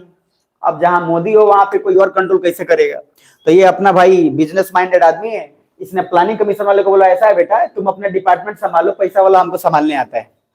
तो प्लानिंग कमीशन में से फाइनेंस हटा दिया गया, समझ में आ रहा है, जो बच गया वो नीति आयोग हो गया।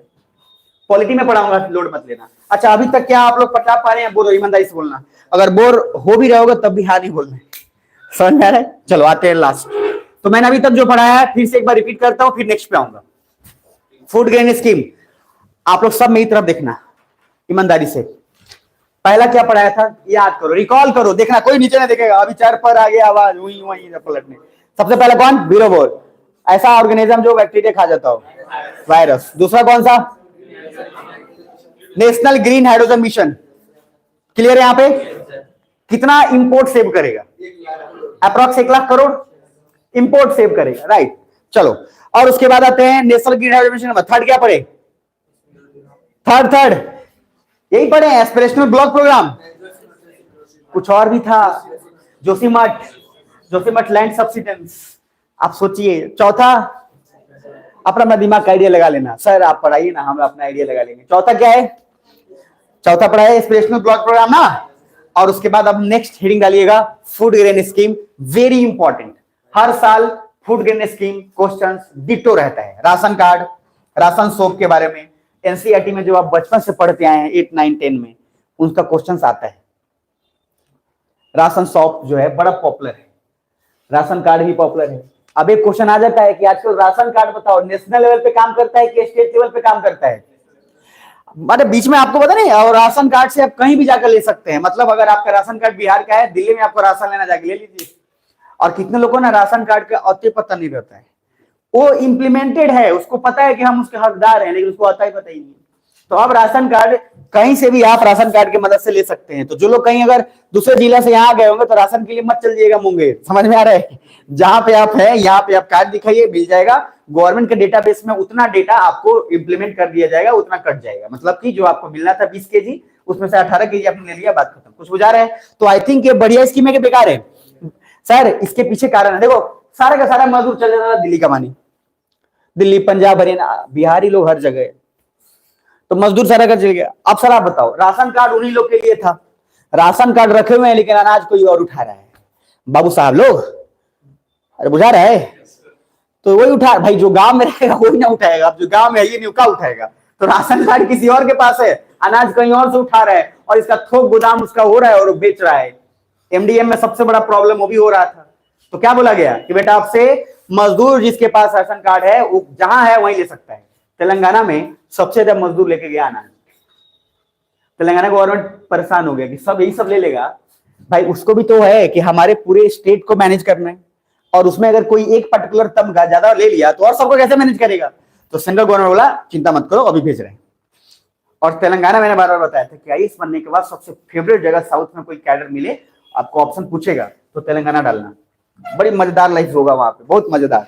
साउथ में चूंकि आपको ऑप्शन पूछेगा, बिहारी लोग को अधिकतर साउथ में ठेलेगा, समझ में आ रहा है? और उसमें आप ऑप्शन क्या डालना है? तेलंगाना, नेक्स्ट लेवल का डेवलपमेंट मिलेगा। बाकी कहीं डाल दिए चाइना हो ना, चाइना मतलब समझ रहे हैं भाई? ये नॉर्थ ईस्ट नहीं बोलना है, अपना है वो समझ में आ रहा है? अपना क्या होगा तो कैसे आराम को चलेगा, कैसे हो जाएगा? मतलब मैं बोलना, देखो ध्यान से, जैसे चेन्नई वगैरह डाल देगा, तमिलनाडु वगैरह डाल देगा, वहां पर बिल्कुल भी हिंदी नहीं होता है, बताया था ना आपको, बहुत कष्ट हो जाएगा। तो वहां पे आपको थोड़ा सा कष्ट हो जाएगा, लेकिन जब आपका ऑप्शन रहेगा तो जाना पड़ेगा। तो सर देखिएगा जरा, फूड ग्रेन स्कीम में पहला न्यूज में क्यों है इसका देखिएगा, यूनियन मिनिस्ट्री है कि सेंट्रल, सॉरी स्टेट मिनिस्ट्री है? यूनियन मिनिस्ट्री है। तो बस एक लाइन खाली लिख लो, उसके बाद आगे चलना, लिख लेना जरूर ध्यान से। ये वाला एक तो नेशनल फूड सिक्योरिटी एक्ट 2013, ये लिख लेना पहले, नेशनल फूड ये लिखो, उसके बाद मैं वर्ड बताता हूं वो लिखना, सेंटेंस पूरा मत छापना। नेशनल फूड सिक्योरिटी एक्ट 2013 लिख लिए?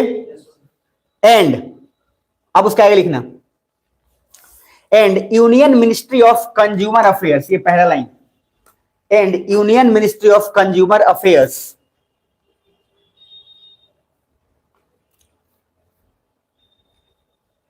has decided to provide, अब यहां से लाइन लिख लेना, to provide free food grains, और फ्री फूड ग्रेन्स में चावल पूछता है, ये राइस, व्हीट एंड जो कोर्स ग्रेन्स है उसमें दाल। तो सर फ्री में देने के लिए बोला प्रोवाइड फ्री फूड ग्रेन्स, किसको? All eligible household, to all eligible household. अब क्वेश्चन उठता है कि एलिजिबल कौन है, यही क्वेश्चन में, to all eligible household. हाँ कार्ड वाला भी होगा उसमें। अभी आप कभी ऐसा देखे हैं कि बहुत लोग ऐसा जिसको कार्ड की जरूरत नहीं, वो भी राशन लेके जा रहा है, इक्का दुक्का तो आपको मिल ही जाएगा भाई, इतना सारा उसके पास पहले ही से है। अच्छा याद रखिएगा, ये किसी एक, देखो general category, OBC, SC, ST category बना दिया गया, तो जनरल में भी आप मुझे बताइए गरीब लोग हैं कि नहीं है? एससी एसटी में भी इतना लोग के पास पैसा है कि तोप देगा बहुत लोग को, समझ में आ रहा है? तो वो क्या है, आप सोचिए एक ऐसा आदमी जो एससी एसटी का है और उसने खुद ये बोला हो कि सर हमारे तबके का सारा लोग का मामला ठीक हो गया है, अब हम लोग को राशन कार्ड या हम लोग को इसका नहीं चाहिए, हम लोग अब स्वतः कर ले रहे हैं। अब एससी एसटी का एक गांव में 5 आईएएस ऑफिसर है, ध्यान से समझना। तो क्या अब वो लोग मिडिल क्लास रह गया है क्या? नहीं, आईएएस बनना मिडिल क्लास कैसे नहीं होता है, ऊपर आईएएस मतलब मिडिल क्लास खत्म मामला। अरे भाई आपको रहने के लिए इतना एकड़ का बंगला मिल गया, मिडिल क्लास है, इतना आपका गाड़ी है, इतना खर्चा है, इतना सब कुछ है, परमानेंट ड्राइवर मिलेगा आपको, परमानेंट बावर्ची, जो जिस दिन बनना है उतना वो करना है, जहां जाना उसके लिए आपको परमानेंट है, मिडिल क्लास आदमी। या तो मिडिल क्लास कहीं जाने से पहले 20 बार सोचता है कि 20,000 बार की 25,000 बार, पहले तो अपना हिसाब किताब लगाएगा। वैष्णो देवी जाना तो पहले पैसा हिसाब, लॉजिक क्या है? तो एससी एसटी के लोगों ने बोला कि प्रभु अब हमको जरूरत नहीं है, तो क्या है समाज के लिए अच्छी बात है बुरी बात है? अच्छी बात। इसका एग्जाम्पल देना है आपको, और एग्जाम्पल क्या देना है कि अगर एक तमगा जो पेट जिसका भरा हुआ ये बोले कि हमको जरूरत नहीं है किसी और को दो, और उसने दिया, तो गवर्नमेंट ने जानबूझकर जनरल कैटेगरी के उन गरीब लोगों को इनका कोटा दे दिया जो इनके अंदर में था, और ये जो है बहुत अच्छा दोनों के बीच में ट्रांसफर सिस्टम चलने लगा। तो ये चीज ना बड़ा इंपॉर्टेंट है। अब आप देखिएगा कि जो आदमी जिसका पेट भरा हुआ खाने के लिए कुछ नहीं होता है कि पेट निकल गया हाथ ना, उसके पेट के ऊपर आप चाय रख लीजिए, टेबल बन गया, समझ पा रहे हैं? उसके बावजूद भी वो सब ठूसे जा रहा है, भाई कंट्रोल ही नहीं है। आप समझ पा रहे हैं? और इस टाइप के लोगों का बहुत बुरा हाल है। मतलब क्या है, सेल्फिश इतना ज्यादा है कि मतलब मरने वाले हैं। मैंने आपको बताया नहीं था, एक इतना मोटा मतलब आदमी, औरत जो भी मान लो, ऐसे चल रहा है, ऐसे चला ही नहीं हो रहा है, और फोन पे कह रहा है पिज्जा लेते हैं ना। भाई आप कितना पिज्जा खाओगे, तुम्हारा पिज्जा बन गया है। आप समझ में आ रहा है? चारों तरफ से निकला हुआ है। देखिए, मैं किसी मोटे पतले से मतलब नहीं है, प्रॉब्लम इज कि आप कितना भी कुछ हो, उसका डेथ हो जाने वाला है, मरने वाला है। अभी ट्रांस फैट वाला इसके बाद जस्ट आएगा। सर ये जो अदनान सामी सिंगर है, डॉक्टर ने बोल दिया, अदनान सामी को जानते हैं आप लोग, बहुत पॉपुलर था, तो अदनान सामी जो है उसको बोल दिया डॉक्टर, बेटा तुम गए। डॉक्टर बोला नहीं कुछ हो भाई, एक ही चीज बचाएगा तुमको, जितना एक्सरसाइज कर सकते हो बच्चों का, था कोई दवाई ववाई काम तुम पे नहीं करने वाला है, सब कुछ खत्म हो गया है। एक वो मोटा आदमी बोला कि तुमको हर दिन जाकर 4-5 राउंड मारना है गांधी मैदान का। हर दिन मोटरसाइकिल से 4-5 राउंड मार लेता था। अब भाई ऐसा फालतू आदमी को क्या समझाया जाएगा? आप समझ पा रहे हैं? 4-5 राउंड के जगह 10 राउंड मार के आ गया। अब सर अदनान सामी के पास कोई ऑप्शन नहीं था। अदनान सामी स्टार्ट, उसको लगा कि अब मौत ही है, देन स्टार्ट वर्किंग आउट। और सर वर्किंग आउट से अब जो देखो इतना फिट और फाइन हो गया है कि अब लगता ही नहीं कि उतने साल का है। और उसने एक रिकॉर्ड बना दिया, और वो रिकॉर्ड के बाद बहुत सारे लोग, पता नहीं कहीं वो रिकॉर्ड उसका शामिल होगा, आई डोंट नो। और उसके बाद उसने कितने लोगों को इंस्पायर किया। फिर उस पर एक बुक आया कि Adnan Sami from that to this. तो लॉजिक क्या है कि सर इंसान जो है ना, कभी कभी मरते समय ही कुछ करता है, उसके पहले नहीं कुछ करता है। आईएएस तभी बनिएगा जब आपको पूरा भूख होगा कि अब इसके बिना कुछ नहीं चाहिए, तभी। और लगेगा कि आईएएस के सही नहीं, नेट वाला एग्जाम दे लेते हैं, तो नहीं बनिएगा। इसलिए आईएएस के लिए क्या चाहिए? सिंपल वही का वही चाहिए। प्यास का पानी का मजा कब आता है? जो खूब प्यास लगा हो, तब वैल्यू समझ में आता है। सबको पानी लेके बोले हटाते जा रहा है, उसके बाद आपको क्या है, मतलब गर्मी में सोचो आप बाहर से आए हो दौड़ के और पानी कोई दे नहीं रहा है, और उस समय जो आपका सुगबुगाहट होगा, वही सुगबुगाहट आईएएस के लिए चाहिए कि नहीं बने तो हमारा लाइफ खत्म, तब आईएएस बन पाइएगा। मैं पहले बोल देता हूं, अन्यथा नहीं बन पाइएगा। आपसे ज्यादा किसी को भूख है वो निकल जाएगा। और इसीलिए जनरली मिडिल क्लास या बहुत लोअर मिडिल क्लास का आदमी आईएएस बन जाता है। बड़े लोग आईएएस कभी नहीं बनेंगे प्रभु। उनके पीछे कारण, उनके पास सारा पूर्ति है, सब कुछ है उनके पास। मिडिल क्लास के पास भूख है। इसीलिए मैंने एक बार बोला भी था आपको कि जो सबसे लोअर मिडिल क्लास है, जिसके पास कुछ नहीं है, एक वो आईएएस बन जाएगा, या फिर जिसके पास लगभग सब कुछ है और उसके थॉट प्रोसेस ठीक है तो आईएएस बन जाएगा, आईएएस का बेटा बन जाएगा। इधर देखिए next IVOFM, very important technique, science and tech में इसका जिक्र हुआ है, इसको एक बार जरूर लिख लीजिएगा। IVOFM technique to decontaminate water. अच्छा ईमानदारी से दिल पे हाथ रखे बोलिए, अभी तक जो मैं पढ़ा रहा हूं क्या आप लोग ठीक ठाक संभाल पा रहे हैं? बोर मत होइएगा, मजा आएगा। तो sir IVOFM technique to decontaminate water, पहले ही हेडिंग डाल दिया गया है ये, लेकिन फिर भी उसके बावजूद भी ये बहुत जल्दी आपके और हमारे बीच में ये बहुत जल्दी आने वाला है कि आपके पास बॉटल में पानी होगा, एक चीज खाली डालिए, पानी प्योर हो गया, ना आरओ की जरूरत पड़ेगी ना उसके बाद कुछ की जरूरत पड़ेगी। आरओ के पानी के कारण बहुत सारा वेस्टेज हो रहा है। अरे आरओ का एक पाइप होता है, याद है ना, जहां से डिकंटेमिनेट होते जाता रहता है। कुछ बुझा रहा है? इसीलिए कभी कभी हमेशा आरओ का पानी नहीं पीजिए, कभी कभी चापाकल या इनार उनार का भी पानी पी लिया करिए, क्योंकि सर आरओ इतना ना ज्यादा प्योर कर देता है कि कुछ बच में नहीं करता है। कुछ बुझा रहा है? और उसके कारण आपके बॉडी के अंदर मिनरल्स जो मिलना चाहिए वो नहीं रहता है। और इसीलिए खासकर ठंड में कोशिश करिए कि कॉपर के बर्तन में पीजिए।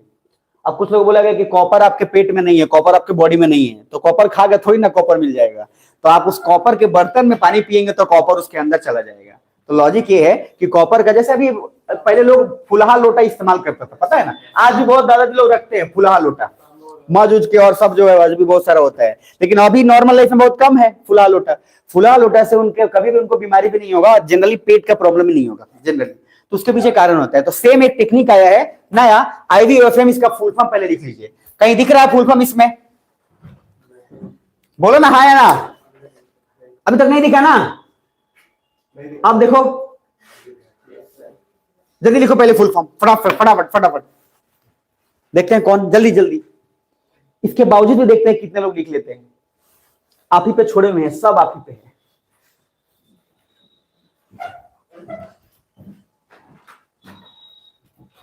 IVOFM का फुल फॉर्म ये वाला है, वायोलोजिन यूनिट ग्राफ्टेड ऑर्गेनिक फ्रेमवर्क। मैं टेक्निक बता देता हूं, ये यूपीएससी में क्वेश्चन पूछेगा, लिख के पहले ले लो। और टेक्निक याद रखने का है दो चीज। एक शब्द इसमें जो सबसे अलग है, देखो फ्रेमवर्क कॉमन वर्ड है, फ्रेमवर्क और नॉर्मल आदमी सुना रहता है, ठीक है। उसके बाद ऑर्गेनिक भी आदमी सुना रहता है। कहां डिफरेंस क्रिएट करेगा वो बहुत सारे ऑप्शन से देगा। देखो वो ऑर्गेनिक फ्रेमवर्क लिखेगा, वो ग्रांट या ग्राफ्टेड ऑर्गेनिक फ्रेमवर्क पे लिखेगा, वो सारा ऑप्शन चेंज करेगा यहाँ वायलोजेन यूनिट में। वायलोजेन की जगह पे क्या दे देगा, कभी कभी अल्ट्रा वायलेट दे देगा। उसके बाद आई ऑप्शन में है तो पहले इंट्रा वायलेट दे देगा, क्योंकि बहुत तो नहीं मिला था। अच्छा आई है तो इंट्रा वायलेट होगा ही होगा भाई। ऑप्शन से पूरा बढ़िया होता है, ऑप्शन से एकदम वो होता है जो जो आप सोच सकते हैं। यूपीएससी ऑप्शन, आप इधर सोचो, एक आदमी जो 1 साल दिमाग लगाता है क्वेश्चन बनाने में, उसका काम ही सिर्फ है क्वेश्चन ऐसा बनाना है कि 1 साल, और आप 1 साल तैयारी करते हैं कि जो आदमी क्वेश्चन बनाएगा उसको हमको सही जवाब देना है, तो बैठा है खाली उसी के लिए। तो ऑप्शंस जो है कि सोचो क्या क्या क्रिएट कर सकता है, उसके पास अनलिमिटेड, उसके पास जो है डायमेंशन है, और हमारे पास उसको जवाब देना है। तो लॉजिक क्या है, उसके चक्कर में नहीं पड़ना है, वो ऑप्शन खूब प्यारा प्यारा देगा, हर ऑप्शन देख के लगता है ये है। और सर ऑप्शन इतना साइकोलॉजिकल ट्रैप होता है कि 4 में से 2 को छाट दीजिएगा, 2 में फंस जाइएगा, और 2 में फंस रहा है इसका मतलब रिवीजन आपका बहुत नेक्स्ट लेवल पे नहीं हुआ है। ये एकदम क्लियर है, समझ में आ रहा है? तो ध्यान में थोड़ा रखिएगा। अब यहाँ पे उसका फुल फॉर्म लिखने के बाद वायलेजेन यूनिट उनको बोल दीजिए, या फिर 1-2 चेंज है प्रकाश तो दे दीजिए उनको। वायलेजेन यूनिट इधर देख लो, फुल फॉर्म वो दे देगा, बाकी वायलेजेन यूनिट ग्राफ्टेड ऑर्गेनिक फ्रेमवर्क, ये फुल फॉर्म लिख लिए पहले। इसका मेन काम क्या है, पानी को साफ करना है, गंदा करना, साफ करना। तो सर सीधा लिख दीजिए टू डिकॉन्टेमिनेट द वाटर, लिखिएगा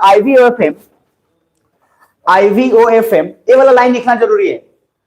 is a unique molecular sponge like material. Sponge जानते हैं ना? अच्छा वो सिंपल की जैसे क्या होता है वो, मतलब आप सीधा उसको लिए और गाड़ दिए, काम खत्म। मतलब कहने का लॉजिक क्या है कि वो आप एक बार किसी चीज को सोख लेते हैं और सोखने के बाद उसमें वो क्या है, पानी साफ हो जाए। ये वाला लाइन लिख लो, is a unique molecular sponge like material to clean polluted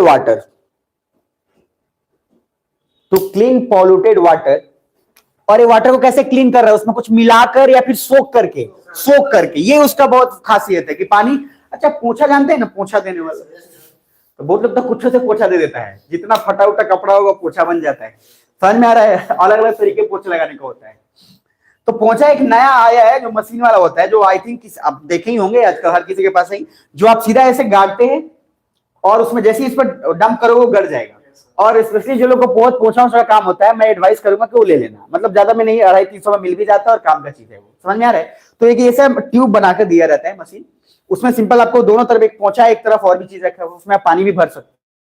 तो आपने पोछा मारा सीधा दग दग करके मशीन की तरफ, उसके बाद फिर उसमें गाड़ा, पूरा पानी गड़ गया। समझ में आ रहा है? तो लॉजिक क्या है, ये सेम वैसा ही है कि पानी रखा, सोक किया, उसको जैसे ही रखा प्योर हो गया पानी। तो ये IVOFM जो है, पानी को डिकंटेमिनेट करने के लिए क्या यूनिक प्रोसेस है कि नहीं है? क्योंकि अभी तक डिकंटेमिनेट करने के लिए क्या क्या होता था, या तो उसमें हम कुछ डाल देते थे या हम उसको आरओ के थ्रू करते थे। अब कुछ नहीं करना है, सीधा सोखना है और सोख के इधर निकाल देना है, बात हो गया खत्म। कुछ बुझा रहा है? तो इसमें पहला चीज जो आपको लिख लेना है कि सर ये जो है डिकंटेमिनेट वाटर के लिए। दूसरा ए वाला डिपार्टमेंट बहुत इंपॉर्टेंट है, IAACR लिखिएगा, institute of science education and research, institute of, Indian institute कर लेना, इंडियन आई पहले है तो इंडियन इंस्टीट्यूट कर लेना, Indian institute of science education and research, और ब्रैकेट में लिख लेना पुणे। ये पूछा है कि उसका जो है हेडक्वार्टर और डिपार्टमेंट कहाँ है। तो इंडियन इंस्टीट्यूट ऑफ, क्या बोलिए, science education and research Pune has introduced IVOFM,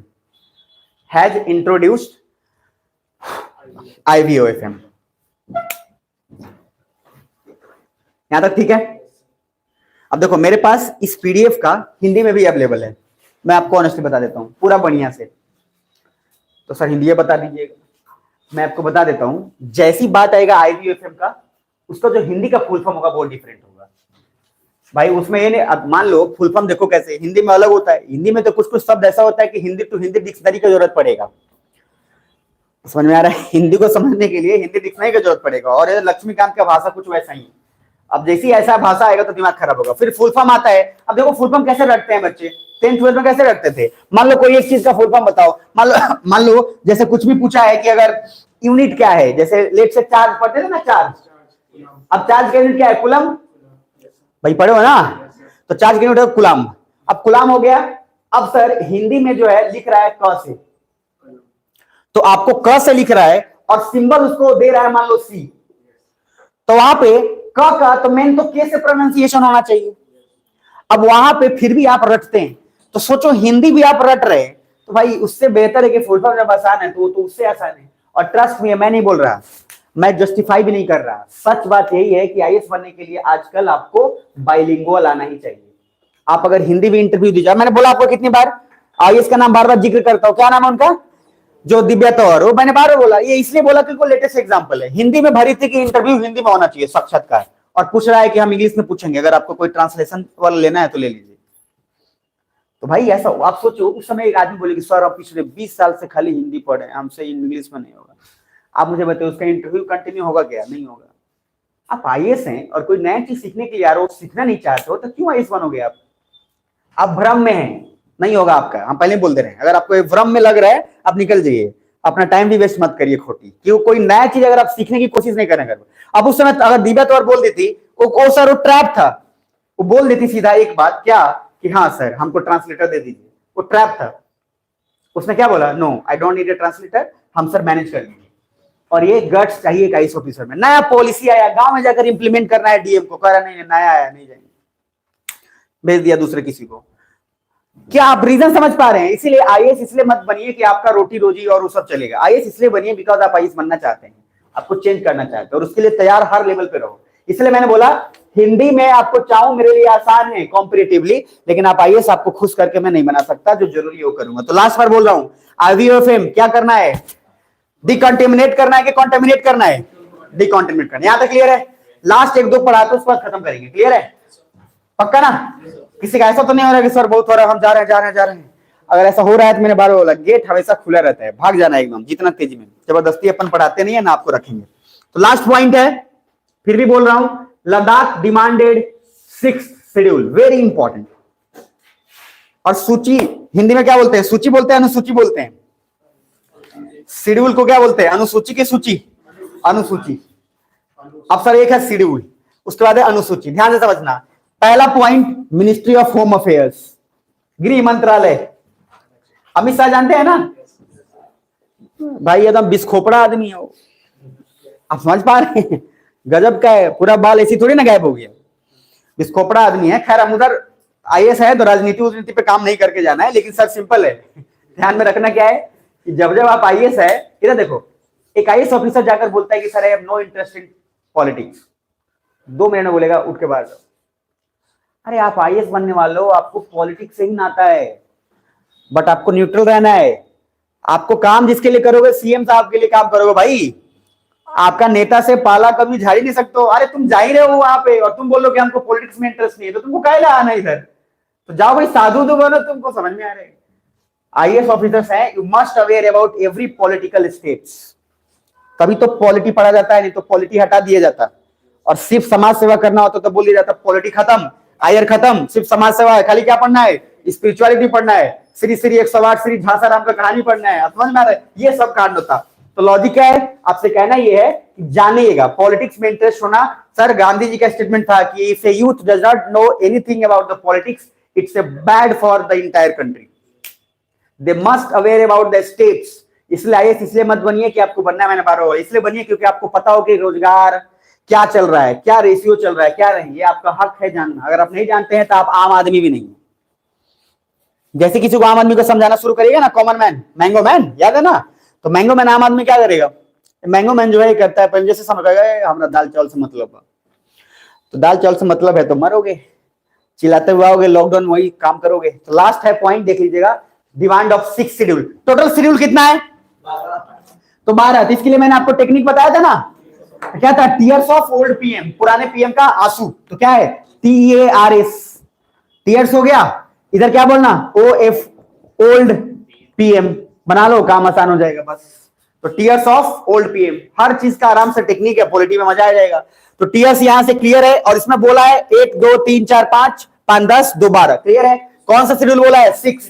तो सर ये 5 इधर हो गया, ये हो गया ओ यानी कि अदर स्टेट्स। तो लॉजिक क्या है कि सर आपको पता होना चाहिए, टी मतलब टेरिटरी, एरिया से रिलेटेड है, ई मतलब इमोलुमेंट, शपथ वगैरह और सैलरी वगैरह कौन देगा, किसको कर देता है, राष्ट्रपति को कौन देगा। ए मतलब आपका है फिर एफर्मेशन का, ओथ का है, फिर आगे आर, फिर राज्यसभा का सीट है, फिर मतलब ये सारा टेक्निक जब वहां पढ़ेंगे तो यहाँ मैं पूरा नहीं बताऊंगा, अभी के लिए बताऊंगा कि टोटल 12 शेड्यूल है, उसका टेक्निक है पुराने पीएम का आंसू, टीयर्स ऑफ ओल्ड पीएम, बात खत्म। उसमें डिमांड कौन सा किया है? 6। अब जिसको शेड्यूल ही नहीं पता है वो तो रट के जाएगा ना कि लद्दाख ने डिमांड किया है 6 शेड्यूल, और क्वेश्चन पूछ दिया क्या, which state has demanded which schedule, हो गया मामला।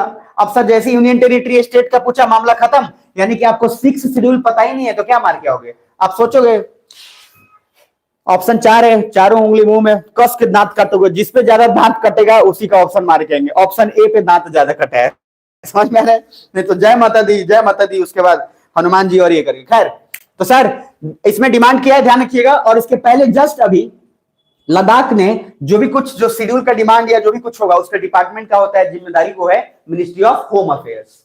और होम अफेयर्स सर हैं बड़े डेंजर मैन, तो होम अफेयर्स जो है ध्यान में रखिएगा, लिखिएगा, बस एक लाइन लिख लो फिर इसको खत्म करेंगे, बाकी इसमें ज्यादा नहीं है। ये लोग डिमांड किया है, और डिमांड किया है तो उसका फुलफिलमेंट भी हो ही जाएगा। अभी आने वाले तो कब, फरवरी बजट पास हो जाने तो मार्च अप्रैल तक वो भी सुनने को मिल जाएगा, इलेक्शन है तब, तो उससे पहले मिल जाएगा सुनने को कि एक्सेप्ट हो गया।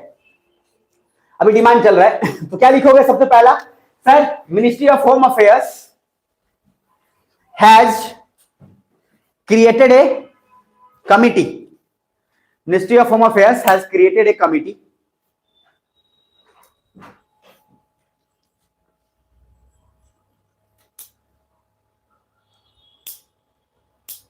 ठीक है, फॉर दी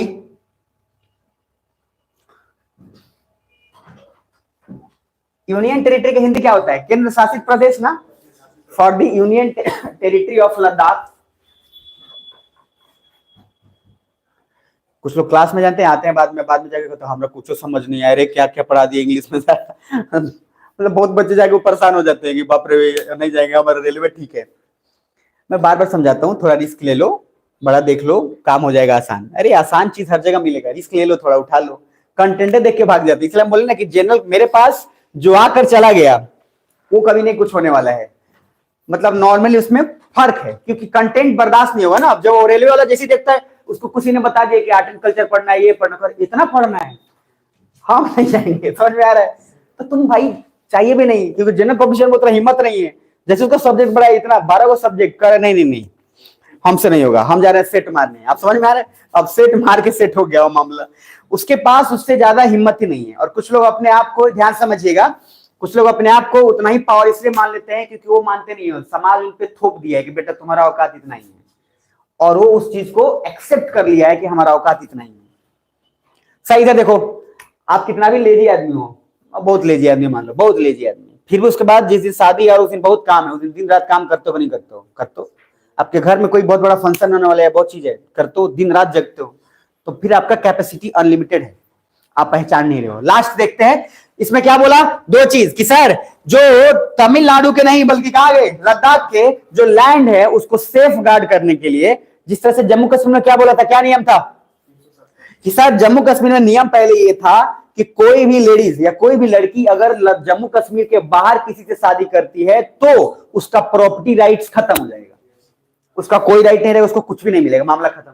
इसलिए किया गया था ताकि बाहर के लोग जाकर जम्मू कश्मीर में जमीन खरीद नहीं सके। ये 370 से पहले था, समझ में आ रहा है?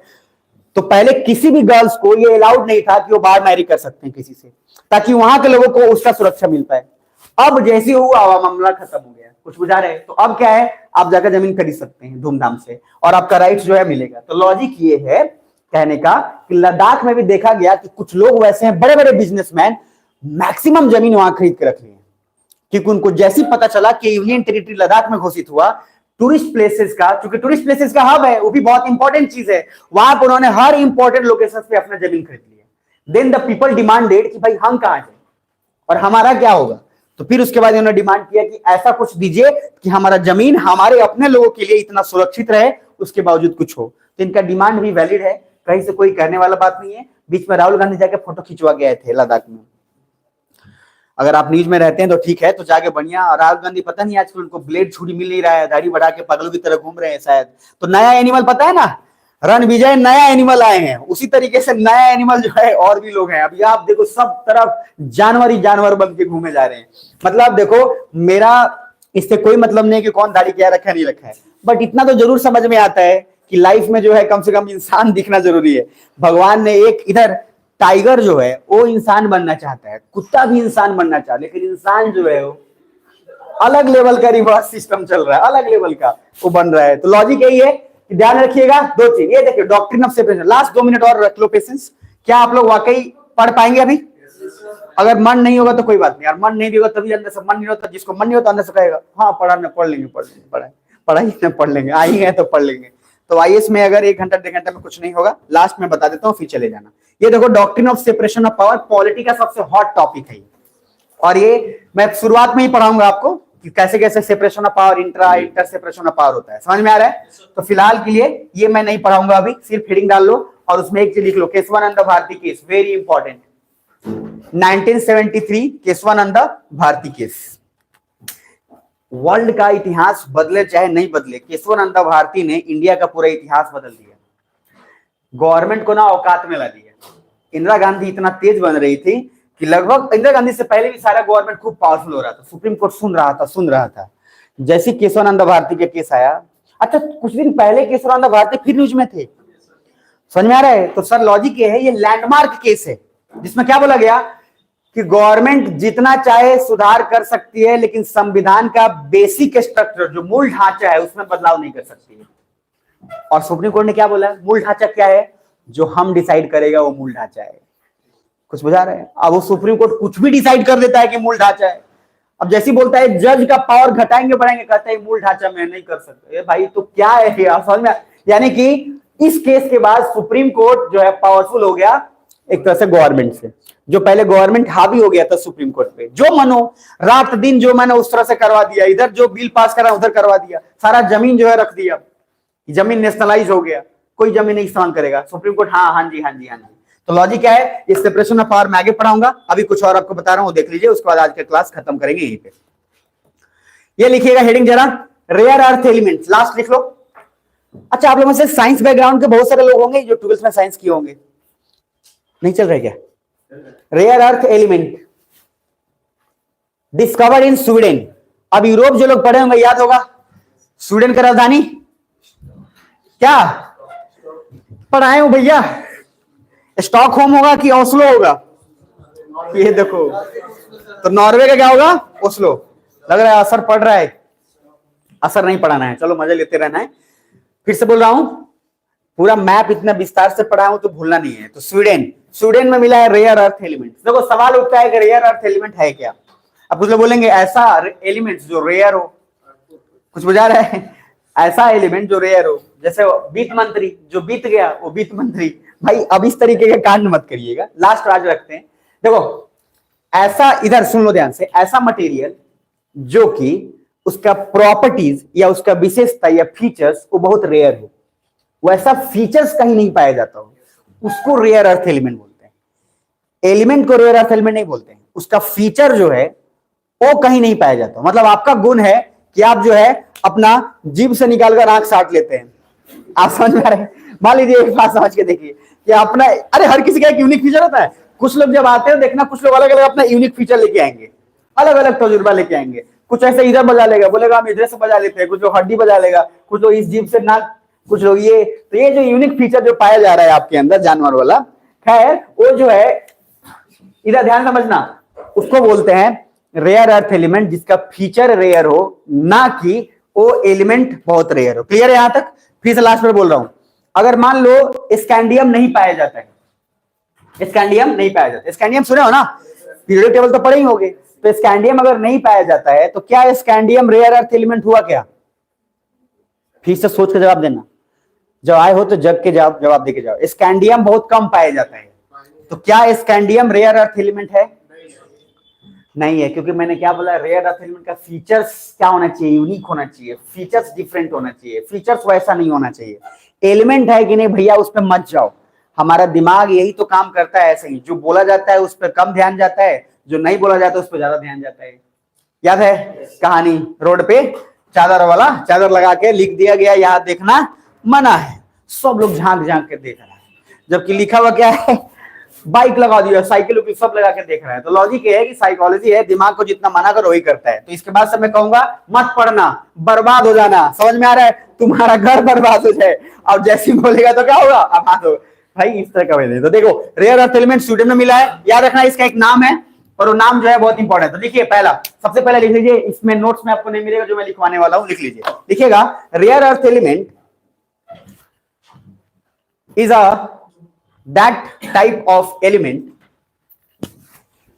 rare earth element is a that type of element whose features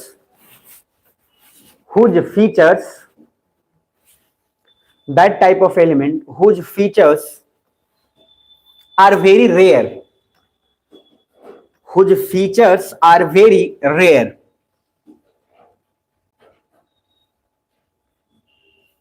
ठीक है, डन।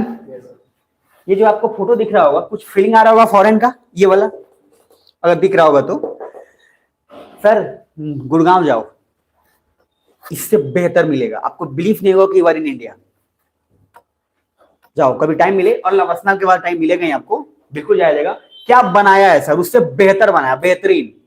आपको फीलिंग नहीं होगा कि आप इंडिया में हैं, ट्रस्ट मी। तो कभी टाइम मिले तो बस जाना है इफ्को सिटी सेंटर और हुड्डा सिटी सेंटर, उतरना है और वहां से बस वॉकिंग पैदल जाना है। और उस ऐसा एरिया है कि वहां पे आपको गाड़ी चलने का मन भी नहीं करेगा, पैदल ही जाएंगे, पूरा एकदम वैसे ही दिखेगा। तो कभी टाइम मिले तो जा सकते, नहीं तो लवासना में जाइए, आईएएस निकालने के बाद टाइम ही टाइम है। उसके बाद कुछ बुझा रहा है, पूरा दुनिया घुमाएगा आपको फ्री में, कोई पैसे नहीं लगेंगे। लास्ट आज का टॉपिक देख लो। पहला इधर देखो, ये जो दिख रहा है आपको पीरियोडिक टेबल, तो कम से कम देखा होगा ना 10th में, तो बहुत सारा टेक्निक था। ये वाला याद है ना, ग्रुप 1 पीरियड इधर, तो ये हेलिना की रब से फरियाद, ये भिखमंगा का सर बड़ा, ये टेक्निक आप भी जो अपना किए हुए थे भाई। सब लोग अपना करता है, बेटा मांगे कार स्कूटर बाप राजी, हालांकि राजी होता नहीं है।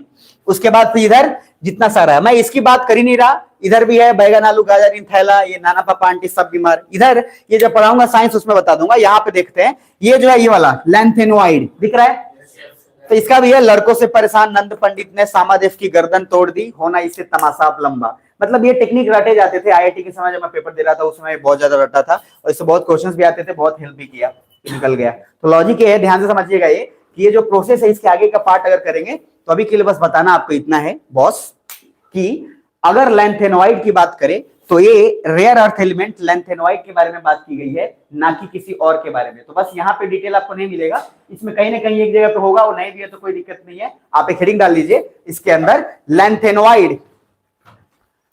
अब मैं यहाँ पे एक मन ला देता हूं, लैंथेनोइड, यहां एक लिख लेना ये वाला।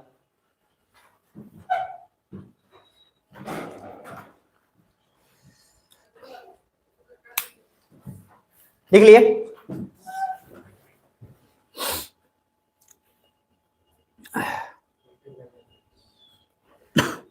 हाँ इसमें होगा कहीं ना कहीं। हाँ तो सबसे ऊपर फर्स्ट में भी देखोगे तब भी मिल जाएगा। यहाँ क्या लिखा हुआ है, केमिकल प्रॉपर्टीज जो मिला है उसका लगभग सेम थोड़ा सा लैंथेनाइड की तरह है। और बाकी बस आपको कुछ नहीं याद रखना है कि लैंथेनोइड लिखिएगा, लैंथेनोइड लिख लिए ना, लैंथेनाइड उसमें लिखिएगा it is related to the rare earth element, it is related to the rare earth element found in the Sweden, found in Sweden. Lanthanoid की तरह, मतलब उसमें लैंथेनोइड ग्रुप्स में है एक हो। लास्ट आज के लिए, उसके बाद हम लोग कल मिलेंगे। परख लिख लिया जाए, वेरी इंपॉर्टेंट। और आजकल तो टीचर ही इंपॉर्टेंट हो रहे हैं, जिसको देखो सब टीचर के एग्जाम दे रहा है, बुझा रहा है ना। और जो नहीं दे रहा है वो बीएड करने के चक्कर में पड़ा हुआ है कि सीटेट या फिर डीएलएड, यही सब जो फलना डिगाना, पीजी कर लिया हुआ है आदमी सब, आईएएस की तैयारी कर रहा है और उसके बाद कह रहा है अब बीएड कर रहे हैं। मैं बता रहा हूं ऐसे लाइफ मत जियो प्रभु, कुछ हिम्मत रखो यार, कुछ भरोसा रखो अपने पे। पीजी उजी करके पीएचडी भी कर ली और अब बीएड करने जा रहे हैं, क्या गधापंती है यार। याद रखिए, मतलब थोड़ा भरोसा तो रखो भाई। आप बुरा मत मानना, मैं रोस्ट करूंगा इसलिए क्योंकि रोस्ट करना जरूरी है। पीजी किया हुआ आदमी, पीएचडी किया हुआ आदमी लाइब्रेरी में जॉब करे, शोभा तो नहीं देता है, और शोभा नहीं देता है। और उस आदमी को अपने पे इतना भी रत्ती पर भरोसा नहीं है कि इतना दिन पढ़े हैं, उसको क्या है, आप 12th में पढ़े हो ऐसे ही पढ़ो, आप कोई भरोसा नहीं है। ग्रेजुएशन पढ़े हो, थोड़ा भरोसा तो रखो। ग्रेजुएशन कैसे पढ़े आपको पता है, एटम बम जानते हैं ना, एटम बम पढ़े, उड़ा दिए करता। हर ग्रेजुएशन में भी एग्जाम चले ना फर्स्ट ईयर का, कितना जन को देखोगे बाहर सब लेके बैठा हुआ है पर्ची लेके, और पर्ची गेस्ट पेपर का है, ऐसे देख रहा है 2 मिनट में। अब मैं तो जितना देर से बाइक से गुजरा जो जाम था उतने देर में 3 आदमी को देखा, ऐसे हटाओ रे फाड़ के रखी। ओ भाई उतना 2-3 मिनट में, 3 मिनट के अंदर तो इतना फाड़ के फेंका हुआ, कितना सारा गेस्ट पेपर इधर छिटा हुआ। भाई प्रभु, अगर ग्रेजुएशन में ऐसा पढ़िएगा तो वही काम होगा, उसके बाद फिर पीजी भी करिएगा, और पीजी के बाद फिर लाइब्रेरी में करिएगा, फिर उसके बाद पान का दुकान। एडवांस आदमी लोग कैफे खोलता है आजकल, तो बस दोनों चीज चेंज हो गया, पहले पान खुलता तब कैफे खुलता है। पढ़ा लिखा आदमी आजकल कैफे खोल रहा है, तो सर वो नौबत ना आए, ध्यान रखिएगा, मेरे पढ़ाने के बाद वो नौबत नहीं आएगा। अगर आप सही से पढ़ लीजिएगा नहीं होगा। यहाँ के टीचर जो पढ़ाते हैं वो पान का दुकानें खुलेगा। हम किसी की बुराई नहीं कर रहे, लेकिन सच ही है, पिछले 20 साल से कोई पढ़ा रहा और अच्छा रिजल्ट नहीं दिया है तो कुछ ना कुछ गलती कर रहा है लोग, बात खत्म। तो अपन देख लीजिएगा 2024-25 में गर्दन पकड़ के निकालना पड़ेगा लोगों को, गारंटी है मेरा। तो लॉजिक है, यहाँ देख लीजिएगा। परख फुल फॉर्म पहले लिख लो, फुल फॉर्म कहीं मिल रहा है, ध्यान से लिख लो। परफॉर्मेंस असेसमेंट बहुत इंपॉर्टेंट है। Review and analysis of knowledge, ये टीचर्स के लिए भी बड़ा इंपॉर्टेंट है और स्कूल के स्टूडेंट्स के लिए बहुत इंपॉर्टेंट है, वेरी इंपॉर्टेंट। परख फिर से मेरे साथ रिपीट कर लेना, P for performance, A for assessment, next उसके बाद आर फॉर रिव्यू, उसके बाद एनालिसिस, और उसके बाद एनालिसिस किस चीज का, नॉलेज का कि खेल का, नॉलेज का। तो sir performance assessment analysis of knowledge for, ये जरूर लिखना, होलिस्टिक डेवलपमेंट। सिर्फ पढ़ाई का चेक नहीं किया जाएगा, बल्कि पूरा का पूरा ओवरऑल डेवलपमेंट, खेल कूद में कैसा है, को करिकुलर एक्टिविटीज में कैसे हैं, और उसके बाद फिर पढ़ता लिखता है कि नहीं, अटेंडेंस कैसा है, फलना ढिंगाना। के पाठक का तो भला हो अटेंडेंस मजबूत कर दिया है सबका समझ में आ रहा है, इतना भौकाल टाइट किया, पहला आईएएस ऑफिसर, उसको लड़ना है, उसको कैबिनेट सेक्रेटरी तो है ही, पक्का कोई ना कोई पार्टी उसको पिकअप करेगा और बनेगा वो मंत्री। आपको हाल फिलहाल नहीं, ज्यादा दिन के बाद मिलेगा आपको, और वो भी लेगा VRS, वॉलंटियर जो है होता है ना, पहले जो रिटायरमेंट पहले ही ले लेगा। कुछ लोग पहले ही रिटायरमेंट लिए थे, समझ में ना, गुप्तेश्वर पांडे के नाम जानते हैं आप लोग, जानते हैं, वो बेचारा मंत्री बनने के लिए लिए थे, नीतीश जी धोखा दे दिए, तो अब उसके बाद क्या कर रहे हूं, भागवत कथा कर रहे हैं, समझ में आ रहा है भाई। सोचो IPS, उसके बाद भी उतना बड़ा पोस्ट पे DGP, सारा का पोस्ट पे सबसे अंतिम पे गया, और वो आदमी लास्ट में आकर, और तब जो है सिर्फ एक नेता के चक्कर में पड़ जाता है। और नेता के चक्कर में क्यों पड़ जाता है, नीतीश जी बोलते हैं आप तुमको बनाएंगे मंत्री, टिकट नहीं दिया, टिकट नहीं दिया तो बोले कि बेटा अब हम समझ गए राजनीति क्या होता है, राजनीति हर किसी के बस का बात नहीं होता है, तो बोले भागवत कथा कराएंगे, तो भागवत कथा कराएं, चोटी उटी बढ़ा लिए मस्त। तो IPS है, इतना तो भाई, उतना तो औकात है कि कुछ ना कुछ तो बड़ा ही करेगा, छोटा थोड़ी करेगा।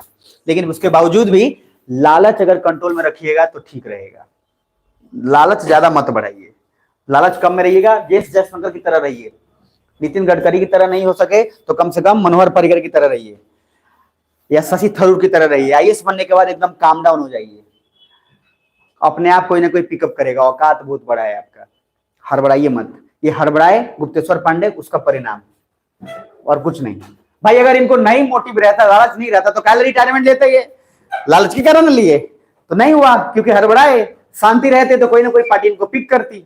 तो लॉजिक है IAS बनने के बाद थोड़ा पेशेंस रखना। ये देखो, ये जो है इसमें सबसे इंपॉर्टेंट है NCERT, फुल फॉर्म NCERT के याद है, NCERT करते रहते हो, NCERT सब वो जपते रहता है। फुल फॉर्म यदि पूछोगे तो उसके बाद दिक्कत हो जाता है।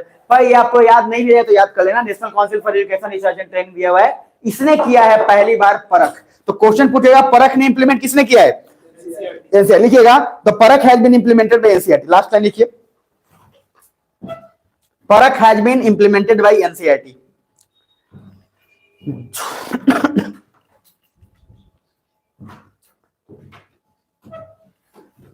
सर जितना देर में, वही बोला ना कि जितना देर में एक बैच अभी चल रहा है उतना देर में 3 गो बैच जनरल कॉम्पिटिशन का निकल जाता है।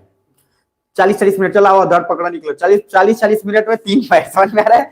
सर देखता हूँ मैं, और बच्चे भी खुश होकर निकल रहे हैं 40 मिनट में, भाई क्या पढ़ लिया, 40 मिनट समझ नहीं आ रहा है। ऊपर से टीचर आके वही लड़का लड़की का बात करके वो भी हो गया खुश, लड़का भी खुश, बस उदम बस बम बम है गजब हाल है भाई, बदलना पड़ेगा, आपको बदलना पड़ेगा। Last, revival of village defence committee, very important. महिलाओं को ट्रेनिंग दिया गया, ये मैंने जो पढ़ाया तो उसके बावजूद भी सारे गर्ल्स को स्पेशली। और उसके बाद ये फुल फॉर्म याद रखना, VDC, village defence committee. Army ने बहुत पहले से ये ट्रेनिंग स्टार्ट किया था कि जो श्रीनगर, जम्मू कश्मीर स्पेशली या पहाड़ी एरियाज के वैसे लड़के लड़कियां, उनको सिखाया जाए ताकि जब जरूरत पड़े आर्मी के लिए तो खुद का भी रक्षा कर सके और देश के लिए भी काम आ सके, जो कि बहुत अच्छा स्कीम था, गजब पॉपुलर हुआ ये, भयानक। और यहां ध्यान से देखिएगा, lieutenant governor of the Jammu and Kashmir declare to revive village defence committee amid recent military attacks, militant attack. इधर देखिए रिवाइव बोला, यानी कि पहले से चलता था, बीच में बंद हो गया था, अब उसको वापस से ले आया गया है कि अब सबकी ट्रेनिंग होगी और सबको जो है दिया जाएगा। तो सर क्वेश्चन क्या पूछ सकता है कि लेफ्टिनेंट गवर्नर ऑफ कहां, लद्दाख की जम्मू कश्मीर, जम्मू एंड कश्मीर। और ये बहुत इसको लेफ्टिनेंट भी बोल देते हैं, कुछ लोग लेफ्टिनेंट बोल देते हैं, कुछ नहीं। तो सर लेफ्टिनेंट है, कुछ लोग लेफ्टिनेंट अगर बोलते हैं तो कोई गड़बड़ नहीं है उसमें, लेफ्टिनेंट भी एक्सेप्टेबल है, बट कोशिश करिएगा लेफ्टिनेंट बोल दें। आर्मी के अंदर वैसे कुछ होते हैं बहुत सारे साइलेंट वर्ड्स, डेफिनेटली। उसके बाद lieutenant governor of the Jammu and Kashmir, इसने बनाया विलेज डिफेंस कमिटी अटैक, जिसका कारण क्या है, आम आदमी को सिखाएगा या किसी मिलिट्री को सिखाएगा, आम आदमी को सिखाएगा। तो सर जब आपको टाइम मिले सीखने का तो आप जा सकते हैं। इसका रजिस्ट्रेशन होता है, हाँ डेफिनेटली रजिस्ट्रेशन होता है, ये जरूरी नहीं कि आप कहाँ के हैं नहीं है, आपको वहां पे ट्रेनिंग दिया जा सकता है। वो लोग आर्मी वाले डिसाइड करते हैं किसको देना है किसको नहीं देना है। तो इफ यू आर इंटरेस्टेड जा सकते हैं। नेक्स्ट उसके बाद जब लवासना में आप जाएंगे ना, उत्तराखंड के अंदर आप लवासना जाएंगे, उसके बाद पहला सबसे पहले जितना भी बॉर्डर है जम्मू कश्मीर लद्दाख और सारा पास है, सारा घुमाया जाएगा और उस समय पहले आर्मी से, एयरफोर्स और सबसे मिलवाया जाएगा। तो ये वीडीसी का मेन इंपॉर्टेंस याद रखिएगा। नेक्स्ट है super conductivity, very very important. Science and tech mains का अंदर क्वेश्चन ये लिख के आएगा, 20 नंबर 20 मार्क्स के लिए आएगा एकदम 200%। साइंस एंड टेक के पेपर आएगा, जीएस पेपर के अंदर आएगा ये। खैर बहुत लोग लग रहा है भूख लग रहा है, कोई बात नहीं, थोड़ा पढ़ लेना। मुझे बता आईएएस बनना है, जनरल कॉम्पिटिशन आईएएस, तो भाई भूख को शांत रखो। तो जनरल कॉम्पिटिशन बीच में कहता सर जी भूख लगा, छोड़ दी, बहुत हो गए। अब बताइए ऐसे आदमी को क्या जवाब दीजिएगा। अब सर पढ़ रहे थे दिल्ली के अंदर, जब मैं था दिल्ली में, जब वाजिर में क्लास कर रहा था, तो सर मान लो एक बार 1000 6000 बच्चे बैठे हुए हैं एक बैच में, और उसमें बैठे हैं, उसमें पढ़े, उसमें किसी का कोई कैसा भी हो चूचा कोई करेगा नहीं। अब 6000 में कोई हिम्मत चाहिए बोलने के लिए आपको, और कोई जैसी क्वेश्चन पूछा फालतू को तो सब बोलता है पक्का लूसेंटवा वाला बात। वहां पे वो पॉपुलर इतना हो गया था कि सर आप देखो उतने में आपकी औकात समझ में आती है ना। जब आप गांव में रहते हैं तो आपको लगता है हम ही 30 मार्क का, कि फर्स्ट डिवीजन गांव में आए हैं आप। जैसे ही आप आते हैं 12th में तो औकात पता चलता है, साइंस ले लवा दिया, और साइंस दिलवा दिया कहेगा कि 10th में फर्स्ट डिवीजन है। और साइंस ने ऐसा कवाड़ा किया आपका कि लगता है कि जीवन में अब साइंस नहीं लेंगे, ग्रेजुएशन पहले हिस्ट्री में लेंगे, समझ में आ रहा है। और उसके बाद यहां से पूरा का पूरा कारवा चेंज हो जाता है। इसलिए आपसे ये है कि औकात में जो है अगर नापना हो तो बस एक ही तरीका है, आईएएस का फॉर्म भर के और पेपर दे लेना है। लास्ट है डावोस समिट, दिख रहा है आज के लिए बस 2 पढ़ाऊंगा और इसके बाद खत्म हो जाएगा। डावोस समिट दिख रहा है, ये लिखना मत, बस खाली इसको डावोस समिट 2023 में अलग से बताऊंगा, ये इंपॉर्टेंट है, इसमें भी कुछ अपडेट हुआ है। स्विट्जरलैंड का राजधानी कोई बताएगा मुझे? Bern, very good. हाँ this one is very important, लिख लो, ये आएगा पाणिनि, ये लिख लो बस, उसके बाद चलते हैं। Panini Ashtadhyayi and grammar's greatest puzzle इन्होंने सॉल्व कर लिया है, इंडिया के हैं, और ये इन्होंने बहुत बड़ा, पाणिनि का जो है, पाणिनि को फादर ऑफ लिंग्विस्टिक बोला जाता है, भाषा का जो बाप। और पाणिनि ये लूसेंट में भी आपको कहीं ना कहीं मिल जाएगा, ठीक है, मतलब सिर्फ लूसेंट में ही क्यों, हाँ हर जगह मिल जाएगा।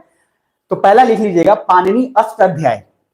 अष्टाध्याय किताब है जिसमें मात्र चैप्टर 8 ही है, और ये पाणिनि के द्वारा लिखा गया है। इसमें कुछ ऐसे थे कि संस्कृत के अंदर ग्रामर जो लिखा गया था वो समझ में नहीं आता था कि किस बेसिस पे लिखा गया है। तो हमारे इंडिया के जो है रिसेंटली कैम्ब्रिज के स्कॉलर डॉक्टर ऋषि, इन्होंने बेसिकली एक क्लेम किया है कि हमने जो है इस पर्टिकुलर जो संस्कृत का पजल था कि ये कैसे होगा उसको सॉल्व कर लिया है, और ये अपने आप में एक बहुत बड़ी बात है, और इसलिए रिसेंटली न्यूज में आ गया। तो जानते हैं सबसे ज्यादा जरूरी क्या हो गया, एक हो गया पाणिनि जरूरी हो गया, एक अष्टाध्याय जरूरी हो गया। अब जिसको ये नहीं पता है वो मारा जाएगा। तो पाणिनि के अलावा, अब पाणिनि ने अष्टाध्याय के अलावा और क्या काम किया है उस पर क्वेश्चन पूछ देगा, यही तरीका होता है तैयार करने का।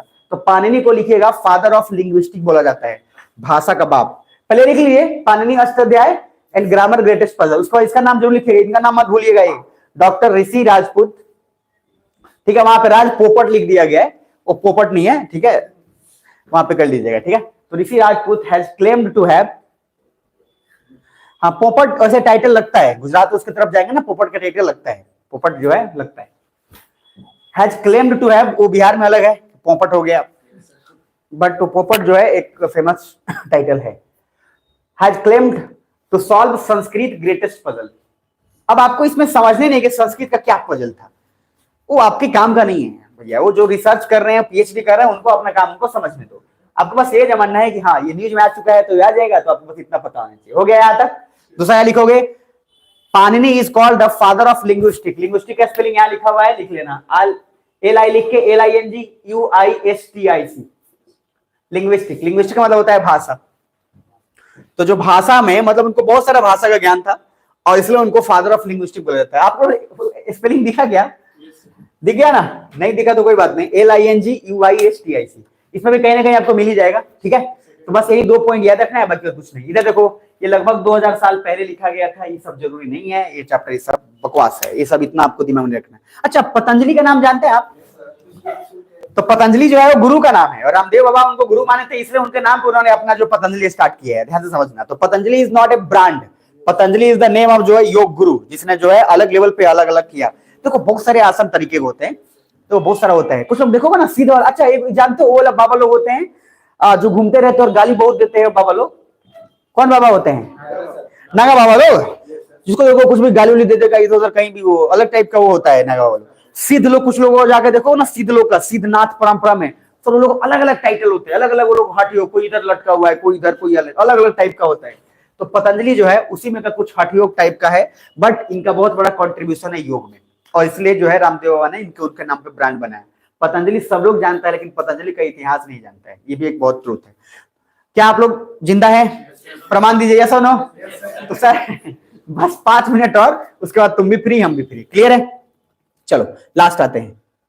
एक और मुझे आज के लिए बताना है, ताकि आज मेरा टारगेट कंप्लीट हो जाएगा, उसके बाद अपन कल आराम से कर लेंगे। ये वाला लिख लो एक बार, राइट टू स्ट्राइक बता दिया था ना?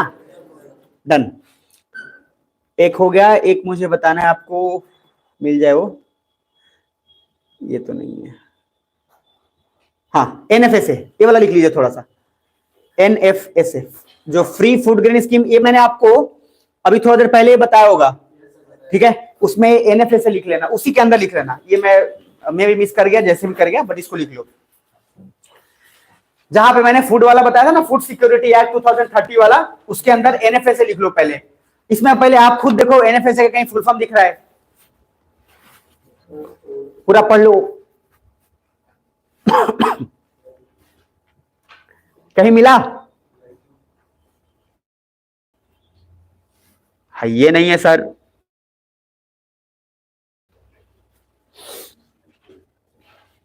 अरे बोलो ना, नहीं मिला है? पहला लाइन पढ़ो तो, to provide for food and nutritional security, दिख रहा है? दिख रहा है पक्का? वही तो फुल फॉर्म है। अरे कुछ भी नहीं बना देना है भाई, कुछ भी नहीं, मैं अभी लिखवा देता हूं। पहले एक पॉइंट लिख लो, उसके बाद लिखना। सबसे पहला लिखना NFSA लॉ 2013। दूसरा, इसमें आपको TPDS कहीं दिख रहा है? ये जो पब्लिक डिस्ट्रीब्यूशन सिस्टम, जो राशन वासन की बात मैं कर रहा था, PDS तो पढ़े होंगे। तो सर लास्ट लिख लेना टारगेटेड पब्लिक डिस्ट्रीब्यूशन सिस्टम, उसमें लिखना कम्स अंडर दी NFSA। ये क्वेश्चन पूछा हुआ है 2020 या 21 के अंदर कि TPDS जो है कौन से डिपार्टमेंट के अंदर आता है, तो NFSA के अंदर आता है, ध्यान रखना। तीसरा, एक आप पढ़े होंगे अंत्योदय अन्न योजना, सुने तो होंगे। ये AAY, ये NCERT में मतलब 9th 10th में ही पढ़ा जाता है, ये 8 9 में, ये NCERT अलग से नहीं पढ़ा जाता है। तो लॉजिक है, अब मैं पहले बोल दिया NCERT बच्चे कहते हैं, लिख लेना ये अंत्योदय NFSA। अब क्वेश्चन देखो क्या पूछा हुआ था कि NFSA क्या चीज प्रोवाइड करता है, मतलब उसके क्या क्या फीचर्स हैं। तो इसमें देखो एक वर्ड है यहाँ पे, meal and maternity benefits not less than 6,000 to the pregnant women and lactating mothers during the pregnancy and 6 month after child birth. NFSA याद रखना, हमारे दिमाग में बस बैठ जाता है कि इसके अंदर खाली अन्न योजना का बात किया गया है, लेकिन हेल्थ बेनिफिट और न्यूट्रिशनल स्कीम्स के लिए बड़ा पॉपुलर है। और इसमें बहुत सारे लोग गलती किए थे। यूपीएससी के इस क्वेश्चन को 88% of the candidate has done the mistake. UPSC हमेशा अपना डेटा निकालती है। तो लॉजिक क्या है कि याद रखना कि सिर्फ ये अन्न योजना और उसके लिए नहीं है, बल्कि हेल्थ फैक्टर के लिए, जिसमें स्पेशली किसके लिए है? एक तो प्रेग्नेंट वीमेन के लिए, एंड द मैन या सॉरी एंड द वीमेन और द मदर जिसने चाइल्ड को बर्थ देने के बाद फिर उसके 6 मंथ तक उसको लगभग लेस देन नहीं बल्कि 6,000 या उससे ज्यादा रुपए just for the food only. But NFSA is not just for the food only, but it provides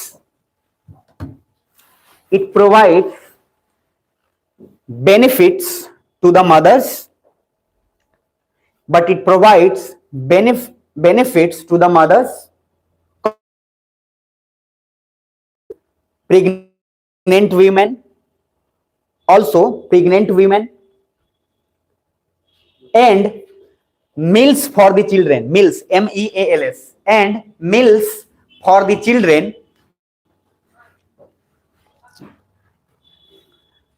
up to 14 years of age, and meals for the children up to 14 years of age. 14 साल तक के as के बच्चों को भी ये लोग खाना देते हैं और इसके तहत जो है अलग अलग स्कीम्स शुरू हुए हैं। हाँ, चाइल्ड से 14 इयर्स ऑफ एज तक, ठीक है। उसमें जैसे अलग अलग उसकी स्कीम्स होते हैं, लेकिन एनएफए से ध्यान रखना। तो क्या एनएफए सिर्फ फूड एंड ग्रेन्स के लिए इंपॉर्टेंट है या फिर हेल्थ के लिए भी है? तो सर हेल्थ एंड बेनिफिट्स के लिए भी है, स्पेशली वीमेन के लिए भी बहुत इंपॉर्टेंट है। आज हमने जो पढ़ाया है, एक बार फर्स्ट पेज अपना कॉपी का ओपन करिए प्लीज, जल्दी से।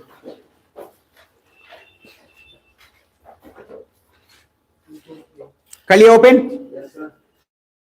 ठीक है, तो बस 5 मिनट, मेरे क्लास के बाद मैं बार बोलता हूँ सबको, मेरा बताना फर्ज है, आप इलेक्ट्रॉन नहीं बताओ। मैंने जो भी 2 घंटा पढ़ाएगा, 1.5 घंटा जो भी पढ़ाऊं, उसके बाद मैं आपको हमेशा लास्ट का 2 या 5 मिनट जो है वो आपको रिवाइज करवा दूंगा। वो सबसे इंपॉर्टेंट होता है, ध्यान रखना। तो पूरा जो पढ़ो याद रखना। पहले उसको बताने से पहले ये एक डायग्राम एक बार देख लो, इसमें कुछ बताना है आपको। ये आपके लिए बड़े काम का चीज है, जान लोगे तो बड़ा आसान हो जाएगा लाइफ। नहीं तो आजकल क्या है सर, ज्यादातर बच्चे चाउमीन बर्गर और वही वाले निकल रहे हैं, जो ना दौड़ पा रहे हैं ना चल पा रहे हैं ठीक से। धक्का दे दो तो वहीं लुढ़क जाएंगे, जहां मन वहीं सुत जाएंगे। समझ में आ रहे? बात सच है। गाना क्या, मैं बार बार बोलता हूँ, बुरा मत मानना भाई, गाना क्या बनता है? देखो बार बार लोग नहीं बोलते हैं कि टीचर जो होना चाहिए बूढ़ा टीचर होना चाहिए। आजकल बूढ़ा टीचर लोग कांड करके चल गया है, और बूढ़ा टीचर होना चाहिए। तो बूढ़ा टीचर जो है ना, वो बूढ़ा टीचर से अभी देखोगे तो बहुत सारा ऐसा रिजल्ट है जिसमें एनसीईआरटी का और भी लोगों ने सर्वे निकाला, जिसमें बताया इंडिया के तहत कि अभी जो टीचर्स का जनरेशन है वो चेंज हो रहा है। ध्यान से समझना, अभी बीपीएससी के नए नए टीचर्स बने हैं, ऐसा ऐसा जगह पे पोस्टिंग दिया है जहां पे स्कूलें नहीं है। समझे ना, बहुत सारा ऐसा देखने को मिला है। वहां पे क्यों दिया? उनका जानबूझ के दिया है भाई। जाओ वहां क्रिएट करो, तुम वहां पे उस लेवल पे पढ़ाओ, उस लेवल पे करो, फंड मांगो, गवर्नमेंट से मारो, लड़ो, इंफ्रास्ट्रक्चर बनाओ, उसने दिया है। वहां पे बूढ़े टीचर को कभी नहीं देगा, बिकॉज दे नो कि जो ग्रास रूट लेवल पे भेज रहे हैं वो समझना है। उसमें कुछ टीचर होते तो हमारे स्कूल में, समझ रहे, वो इसलिए दिया है कि वहां जाकर आप अपना इंफ्रास्ट्रक्चर क्रिएट करिए, नहीं तो दूसरे स्कूल वाले से बात करिए, उससे बात करके वहां पे कम से कम 3 घंटे 4 घंटे क्लास दीजिए। इसलिए दिया है, वो ग्रास रूट लेवल पर टेस्ट करना चाहता है। तो ये सब ध्यान से समझिएगा। ये इधर ये ट्रांसफैट दिख रहा है आपको? क्या वाकई में आप लोग अलर्ट हो? इमराइस बोलना, क्या अलर्ट हो? ध्यान से बस 5 मिनट देखना। फैट के अलग अलग टाइप है, trans fat, saturated fat, unsaturated fat. Clear है? जहां जहां रेड लगा है आपको पता है क्या वही खाना है कि नहीं खाना है? तो समझ लेना, कुछ डिटेल बता देता हूं, काम का आ जाएगा आपको। आपको एक दिन बताया था जो धारा का तेल बनता है, और जो तेल बनते हैं धारा के सिर्फ क्यों, मस्टर्ड जितने भी है तेल जो आप खरीद के लाते हैं, प्लास्टिक का है वो। That all were crushed, the plastic has been crushed into the liquids and then उसमें कुछ मिलाकर उसको तेल रिफाइन किया जाता है। जितना हमारा पॉपुलेशन है उस हिसाब से हम तेल प्रोडक्शन कर ही नहीं सकते हैं। तो आप अगर गांव में हैं, जहां पे आप रह रहे हैं, बहुत लकली हैं, इसलिए कोशिश करिएगा कि अपने लिए कम से कम सरसों उपजाकर या उसको इस्तेमाल करके खाएं, क्योंकि आज के समय का सबसे बड़ा चैलेंज है कि अपने आप को हेल्थ बेनिफिट कैसे रखें। बाकी मर्जी आपकी है जी, आप जानो। अब ध्यान से देखना, ट्रांस फैट के अंदर कुछ कुछ चीजें हैं, और उसके बाद सैचुरेटेड फैट के अंदर एक वेजिटेबल फैट्स है, एनिमल फैट है। क्लियर है? मैं बस अभी वो सिर्फ बता देता हूं अभी के लिए, जो आपके लिए थोड़ा सा ठीक ठाक है, और आप आइडिया लगाना उसमें से क्या क्या है क्या क्या नहीं है, आपको आइडिया खुद लग जाएगा। देखो पहला है, सबसे पहला ये जो दिख रहा होगा आपको, कॉर्न ऑयल दिख रहा है। दूसरा सोयाबीन ऑयल, इसमें से सब कम इस्तेमाल होता है। उसके बाद देखो sunflower oil, seeds, cold water fish, दिख रहा है सब आपको। इसमें से बहुत सारी चीजें कम इस्तेमाल होती है। इधर देखो olive oil, canola oil, peanut oil, sesame oil, avocado and then most nuts. आम आदमी के जीवन में इसमें से लगभग कुछ भी नहीं। जितना आम आदमी का जीवन है इधर चल रहा है, लाओ जी पाव भाजी लाओ, तरुआ लाओ, खा खा के उसके बाद भैंस बन गए। आप समझ पा रहे हैं लॉजिक क्या है? उसको डकार मारा इतना दूर तक कि पूरा 2 किलोमीटर तक दिमाग खराब हो गया है। लॉजिक क्या है? ये जो है आपको बताना है, फर्ज है कि इसमें से लगभग ये सारा कुछ सस्ता है। ऑनेस्टली बता रहा हूं। तो लॉजिक क्या है? अभी के लिए बस हिंट दिया हूं, इसको डिटेल में मैं बताऊंगा क्योंकि बहुत बड़ा समस्या है और आपसे मेंस में पूछा जाएगा। तो मैं फिर लास्ट बार जो पढ़ाया वो रिपीट कर देता हूं। प्लीज कॉपी फर्स्ट पेज खोले हुए थे, देख लीजिए। पहला क्या था, मेरे साथ सब रिपीट कर बने तो पाप लगेगा। क्या अलर्ट हो? जिसके मुंह से वकार नहीं निकला पाप लगेगा। मैं बोल देता हूं, पचा लेना। पहला सबसे पहले वीरो बोर्ड, ऐसा ऑर्गेनिज्म जो वायरस खाता हो। डन। वीरो बोर्ड के बाद सब बोले कौन सा? नेशनल ग्रीन हाइड्रो मिशन, उसमें नेचुरल ग्रीन का क्यों मीनिंग है, क्लियर है आपको? हाइड्रोजन निकालकर जिससे निकाल रहे हैं वो ग्रीन इस्तेमाल किया गया है। तीसरा राइट टू स्ट्राइक, तो protest is different, strike is different. Strike में प्रोडक्शन चालू की बंद, अलर्ट रह जाओ। स्ट्राइक में प्रोडक्शन चालू की बंद, बंद। प्रोटेस्ट में स्टार्ट। राइट टू स्ट्राइक के बाद तीसरा नेक्स्ट। अच्छा एक मिनट, फंडामेंटल राइट्स प्रोटेस्ट है कि स्ट्राइक है? प्रोटेस्ट है। उसके बाद आइए next, Joshimath land subsidence immediately हुआ, थोड़ा सा लाइफ लॉस हुआ। नेक्स्ट उसके बाद aspirational block programme, district programme बहुत सक्सेसफुल नहीं हुआ, then we have got through the aspirational block programme जो कि सक्सेसफुल होने के लिए चांसेस ज्यादा है। नेक्स्ट उसके बाद free food grain scheme, 2 department, एक नेशनल फूड सिक्योरिटी एक्ट 2013 बोला था ना, और उसके अंदर फिर बोला एनएफएसए, एनएफएसए के तहत बहुत सारा कांड है, ये दिमाग में रखना है। उसके बाद आगे आईवीओएफएम, डिकॉन्टेमिनेट करने का, उसमें कुछ मिलाकर के स्पॉन्ज लाइक शेप को ऑब्जर्व करके, सोक करके। क्लियर है यहां तक? नेक्स्ट उसके बाद लद्दाख डिमांडेड 6 शेड्यूल की क्वेश्चन, उनको डर है कि वहां पे जमीन सब लोग बड़े बड़े लोग खरीद लिए हैं तो हमारे लिए सेफ्टी होना चाहिए, दैट्स डिमांडेड। और 6 शेड्यूल का टेक्निक आपको बताया, टीयर्स ऑफ ओपीएम, छठा अदर स्टेट के लिए। नेक्स्ट उसके बाद सर क्या बोला मुझे, लो doctrine of separation of power, यही था ना? तो सर सेपरेशन ऑफ पावर को पॉलिटी के अंदर डिस्कशन करेंगे, अभी ये डिस्कशन करेंगे। नेक्स्ट उसके बाद एक आदमी बोलो। तो सर स्वीडन के अंदर रेयर अर्थ एलिमेंट डिस्कवर हुआ। रेयर अर्थ एलिमेंट वो एलिमेंट है जो रेयर है या फिर उसका फीचर रेयर है, फीचर रेयर है। क्लियर है यहां तक? लास्ट उसके बाद परख, परख का फुल फॉर्म देख लो। पहला P for performance, A for assessment, R for review and analysis of knowledge for holistic development. Done यहां तक? उसके बाद next revival of village defence committee, जिसके तहत क्या बोला गया कि सब लोग को सिखाया जाएगा ताकि जब हमको जरूरत हो तो लोग अपने आप को भी सुलझा सकें प्लस आर्मी की भी मदद कर सके। डन यहां तक? जम्मू कश्मीर में या लद्दाख में? जम्मू कश्मीर। इसके बाद सुपर कनेक्टिविटी का थोड़ा जिक्र किया था, बाकी वो जिक्र आगे करेंगे। और उसके बाद मैंने थोड़ा सा आपको जो है फैक्ट्स के बारे में बताया। तो लॉजिक यहां तक ईमानदारी से बोलना, क्या थोड़ा वो ठीक ठाक लगा? तो सर ध्यान रखिएगा, बाकी हम इसके आगे कल क्लास कंटिन्यू करेंगे। जो लोग का पहला है उस तरह का क्लास था, आप लोड मत लीजिएगा। आप लोग के लिए भैया सब कुछ जब प्लान बता दूंगा उस हिसाब से करिएगा। क्लियर है? परेशान नहीं होगा कि क्या क्या पढ़ा दिया। तो कल मिलते हैं, कल कंटिन्यू करते हैं, ठीक है? चलिए।